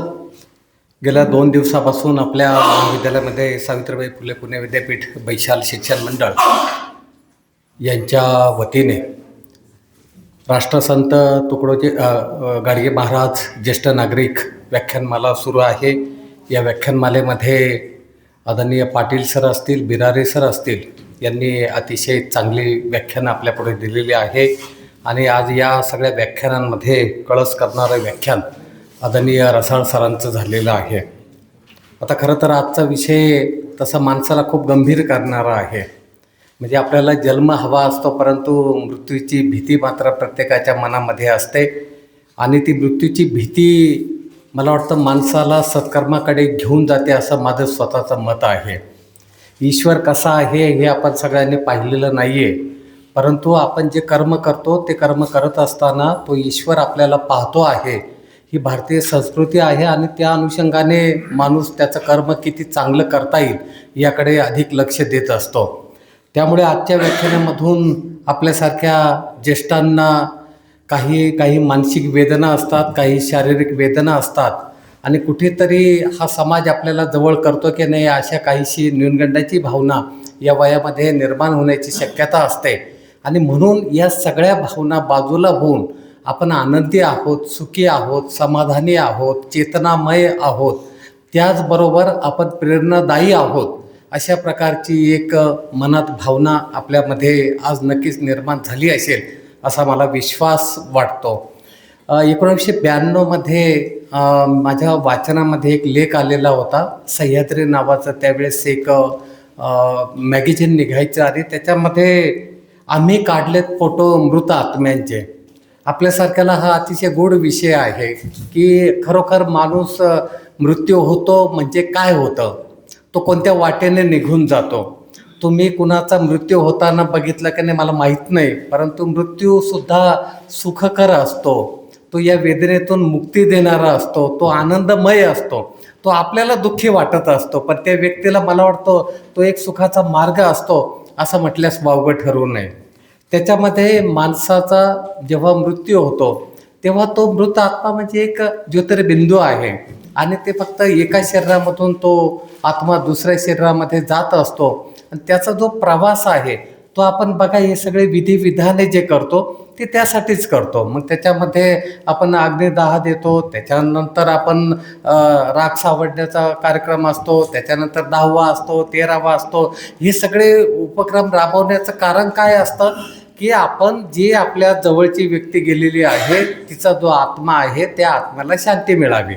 आता प्रश्न आहे सरांच्या व्याख्यानामधून उभा केलेला की आपल्या मृत्यूनंतर आपलं काय होणार आहे हे आपल्याला माहीत नाही, आपल्या कुठल्या योनीत आपल्याला जन्माला जायचं हे आपल्याला माहीत नाही, परंतु आपण जेव्हा हयात आहोत तेव्हा मात्र आपल्या कर्मावरती आपला विश्वास असला पाहिजे आणि म्हणून आपल्याला तो आनंद मिळवायचा आहे.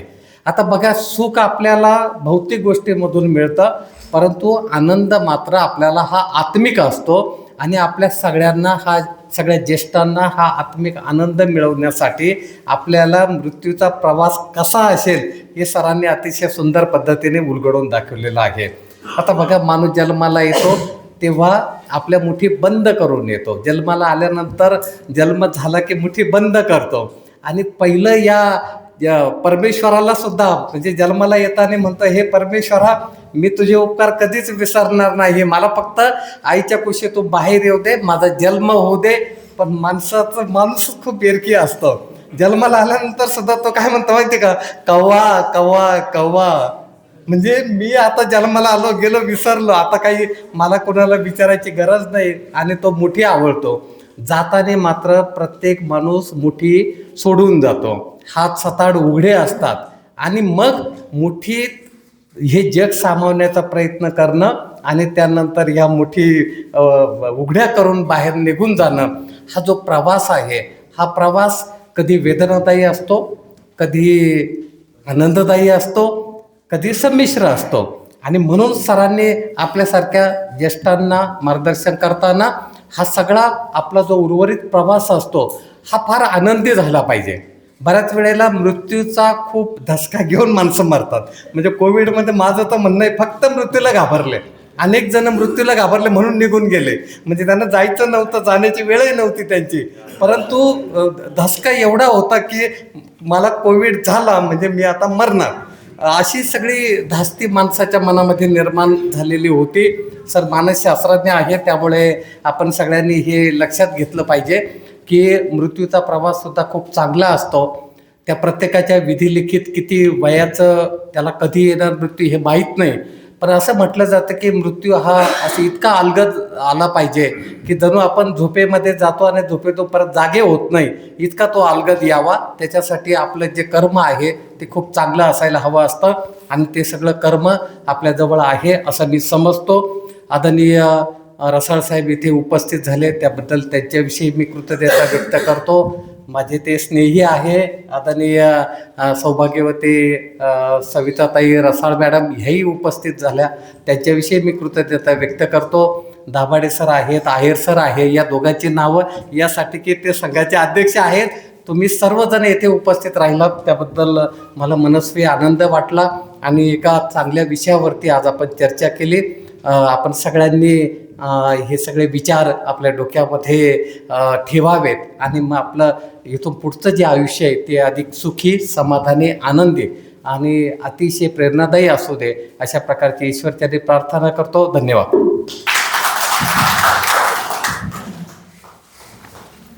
धन्यवाद साहेब. महाविद्यालयामध्ये आयोजित केले जाणारे सगळे उपक्रम आणि ही व्याख्यानमाला देखील, हे सगळे जे उपक्रम आहेत, ही जी व्याख्यानमाला आहे ही आपल्या मार्गदर्शनाशिवाय आणि आपल्या सहकार्याशिवाय पूर्ण होऊ शकत नाही. त्यामुळे महाविद्यालयातल्या आमच्या सगळ्या कर्मचाऱ्यांच्या वतीनं मी तुमच्याप्रती पुनश्च एकदा धन्यवाद व्यक्त करतो, कृतज्ञता व्यक्त करतो. आणि या कार्यक्रमाचा औपचारिक भाग, गोड भाग अर्थात आभाराचा भार मी आमच्या सहकारी प्राध्यापिका अभिलाषा शिंदे मॅडम यांच्या खांद्यावरती सोडतो.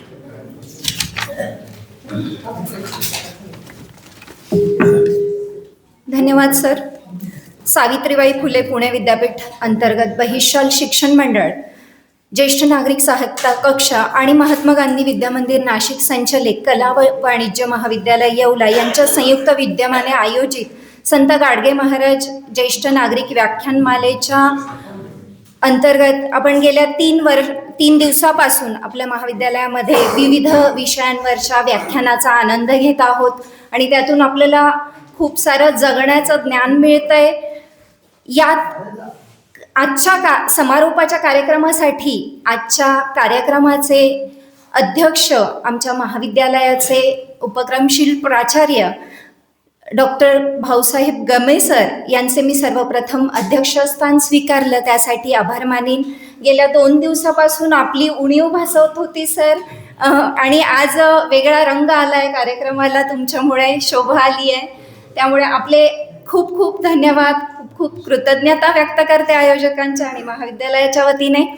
यानंतर आजच्या कार्यक्रमाचे वक्ते, त्यांच्याबद्दल बोलावंच काय. खरं तर डॉक्टर PV रसाळ सर ज्येष्ठ मानसशास्त्रज्ञ, संशोधक आणि त्यांनी सांगितलं ते निरूपणही छान करतात. तर सरांनी जे सांगितलं, आपलं तत्त्वज्ञान आपल्याला सांगतं की जेव्हा शरीराच्या 72,000 नाड्या मोकळ्या होतात, 5ही चक्र शरीरातली जागृत होतात आणि त्याही नंतर जेव्हा सुप्त मन आपलं जागं होतं आणि स्वस्वरूपाचं ब्रह्मस्वरूपाचं जड चैतन्याचं ज्ञान होतं, तेव्हा मोक्ष मिळतो असं म्हणतात. पण मला आज असं वाटायला लागलंय, सरांनी जे आजचं विवेचन केलेलं आहे, मृत्यूच्या गावाला जाताना आनंदमयी जगण्याचं जे मूलमंत्र त्यांनी आज आपल्याला दिलेला आहे, तो नक्कीच मोक्षापर्यंत नाही पण मोक्षाची अनुभूती आपल्याला देऊ शकतो अशी खात्री आहे. आणि आपणा ज्येष्ठांनाच नाही तर आमच्यासारख्या तरुणांना आणि आमच्या विद्यार्थ्यांना सुद्धा हे व्याख्यान अतिशय लाभकारक असणार आहे. त्याबद्दल सर आपले खूप खूप आपल्याबद्दल कृतज्ञता व्यक्त करते, आपले खूप खूप आभार मानते. महाविद्यालयाच्या वतीनं, बहिशाल शिक्षण मंडळाच्या वतीनं, आयोजकांच्या वतीनं आपल्यासोबत आपल्या अर्धांगिनी रसाळ मॅडमही इथे उपस्थित आहेत, त्यांचेही मनपूर्वक आभार व्यक्त करते. यानंतर या कार्यक्रमासाठी आपल्या येवला शहरातील 2 ज्येष्ठ नागरिक संघ, श्रीराम ज्येष्ठ नागरिक संघाचे आदरणीय दाभाडे गुरुजी, स्वामी समर्थ ज्येष्ठ नागरिक संघाचे आदरणीय आहेर सर, हे नियमित 3 दिवसापासून येथे व्याख्यानासाठी उपस्थित आहेत. पुढाकाराने सर्वांना मार्गदर्शन करत आहेत, सगळ्यांना बोलावत आहेत आणि त्यांच्या ज्येष्ठ नागरिक संघातील सर्व नागरिक, खरं तर सर मला असं सांगावं असं वाटेल की आज इथे जेवढे उपस्थित आहेत ना, ते ज्येष्ठ नाहीतच, मुळे चिरतरुण व्यक्तिमत्व आहेत येवला शहरातले. ते रोज सकाळी उठून वेळेत इथे हजर असतात. त्यामुळे त्यांचेही मी खूप मनपूर्वक आभार व्यक्त करते महाविद्यालयाच्या वतीनं आणि आयोजकांच्या वतीनं. यानंतर महाविद्यालयाचे उपप्राचार्य आदरणीय डॉक्टर ठकरे सर, शैक्षणिक पर्यवेक्षक प्राध्यापक आदरणीय कैलास चौधरी सर, त्यानंतर कनिष्ठ विभागाचेही प्राध्यापक इथे उपस्थित आहेत. आमच्या वरिष्ठ महाविद्यालयातील प्राध्यापक आणि सहकारी सर्व उपस्थित आहेत, त्यांचेही मनपूर्वक आभार व्यक्त करते. कार्यक्रमाचं संयोजन आयोजन करणाऱ्या मराठी विभागाची प्राध्यापिका डॉक्टर स्वाती सोनवणे मॅडम यांनी अतिशय परिश्रम घेऊन ही व्याख्यानमाला यशस्वी केलेली आहे, त्याबद्दल त्यांचेही खूप आभार व्यक्त करते. कार्यक्रमाचं सुंदर असं सूत्रसंचालन करणाऱ्या तीनही व्याख्यानमालांचं आदरणीय मराठीचे प्राध्यापक आदरणीय प्राध्यापक रामप्रसाद वाव्हळ सर यांचेही मनपूर्वक आभार व्यक्त करते. परिचय करून देणाऱ्या प्राध्यापिका प्रीती वाघ मॅडम यांचेही आभार व्यक्त करते. सलमा मॅडम, साक्षी मॅडम यांनी आमच्या कार्यक्रमाच्या आयोजनामध्ये खूप मेहनत घेतलेली आहे, त्याबद्दल त्यांचेही खूप आभार व्यक्त करते. आणि आमचे शिक्षकेतर कर्मचारी सुद्धा या कार्यक्रमासाठी 3 दिवसापासून मेहनत घेत आहेत, त्यांचेही मनपूर्वक आभार व्यक्त करते. आणि अध्यक्षांच्या परवानगीने कार्यक्रम संपन्न झाला असं जाहीर करते. एक सूचना होती सर, सर्व ज्येष्ठ नागरिकांना आम्ही एक फॉर्म दिलेला आहे, फीडबॅक फॉर्म, तो भरून सगळ्यांनी कृपया आम्हाला द्यावा. हे बघा, मी काही व्याख्यान द्यायला त्या ठिकाणी उभं राहिलेलं नाही आहे. मित्र हो, अध्यक्षांचं भाषण झाल्यानंतर बोलू नये हा नियम आहे. मी नियमाला धरूनच बोलतोय. आभार प्रदर्शन चालू आहे. फक्त आभार प्रदर्शन त्यांनी जे आपल्या सगळ्यांच्या 3 दिवसाचं जे विश्लेषण केलं, जे व्याख्याते या ठिकाणी येऊन गेले, त्यांचं सगळ्यांचं आणि आपलं हे त्यांनी आभार प्रदर्शन केलं. परंतु ज्यांनी ही संकल्पना, ज्यांनी 3 दिवस ही व्याख्यानमाला राबवली, ही यंत्रणा ह्या कॉलेजची, यांचं मग यांचा आभार कोणी मानायचे? त्यांनी मांडले आपले. पण ह्या सगळ्या 3 दिवस एवढा मोठा राबता राबला, या ठिकाणी यांचे आभार मानायला आपल्या सगळ्या संघटनांनी आभार मानणं आपलं कर्तव्य आहे. म्हणून मी या ठिकाणी थोडंसं नियम बाहेर होईना मी या ठिकाणी उपस्थित राहून आपल्याला या कला महाविद्यालय येवला महात्मा गांधी विद्यामंदिर शाखा आहे, ही दर साल आपल्याला या ठिकाणी हे व्यासपीठ म्हणजे व्याख्याते निरनिराळ्या ठिकाणून या ठिकाणी आणतात, निमंत्रण देतात. 6-6 महिने वर्षभर त्यांना हे करतात. साधी गोष्ट नाही आहे. याच्यानंतर हे तुम्हाला माझे लेडीज या ठिकाणी त्यासुद्धा किती राबतात आपल्याकरता, जस्टन करतात.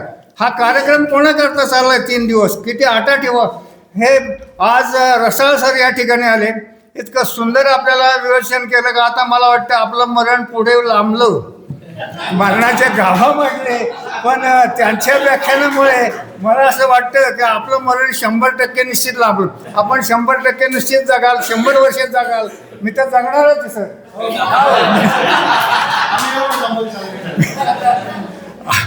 हे बघा, तो उद्या काय होईल तुम्हीच सांगितलं. उद्याचं मरण हे आपल्याला आज काय सांगता येत नाही, पण आपण निश्चित जगणार याची मात्र खात्री आपण आपल्या मनाने घ्यायला पाहिजे. तेव्हा मित्र, या कॉलेजचे आणि महात्मा आपलं गाडगे बाबा महाराज, त्याच्यानंतर साने गुरुजी, हे समाजसेवकांची जी व्याख्यानं कथामाला ज्या आपल्या महाराष्ट्रामध्ये किंवा नाशिकमध्ये या संस्थांनी चालवली, त्यांना खरोखर धन्यवाद. आपण कमीत कमी वरिष्ठांनी हे आशीर्वाद द्यायला पाहिजे, धन्यवाद द्यायला पाहिजे. त्या दृष्टीने मी या ठिकाणी उभं राहिलो. बोलता येत नाही, पण थोडंसं तोडकं मोडकं बोलण्याचा प्रयत्न करतो, पण बोलतोय चांगला, त्याचं काही नाही. तेव्हा रसाळ सर आपण आलात आणि खरोखर आमच्या ह्या सगळ्या वयस्कर माणसांना पोट धरून हसायला मिळालं, पोट भरून. इतकं हसलो का आमचं आयुष्य निश्चित वाढलं.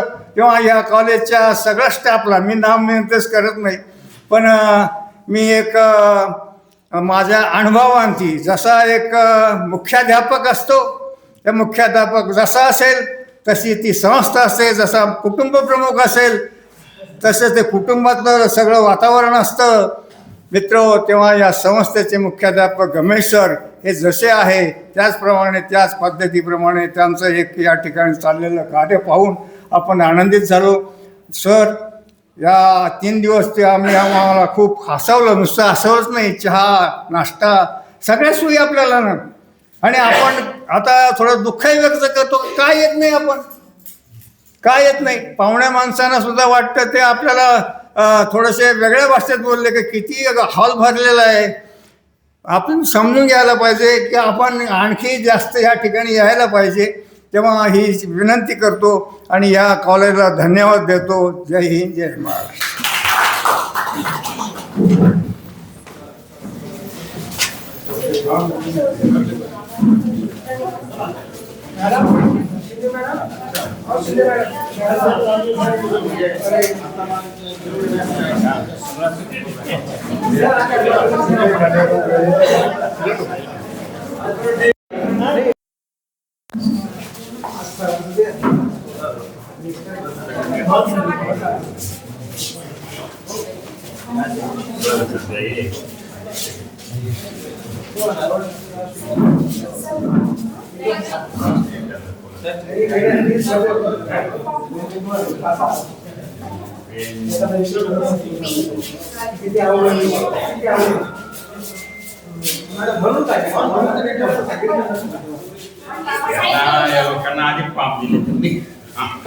मी तुम्हाला नंतर जाताना घाई होती ना, पण आधी दिली.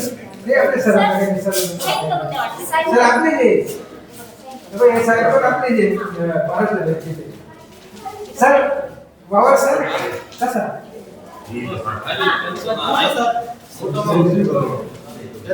हो कसं चालू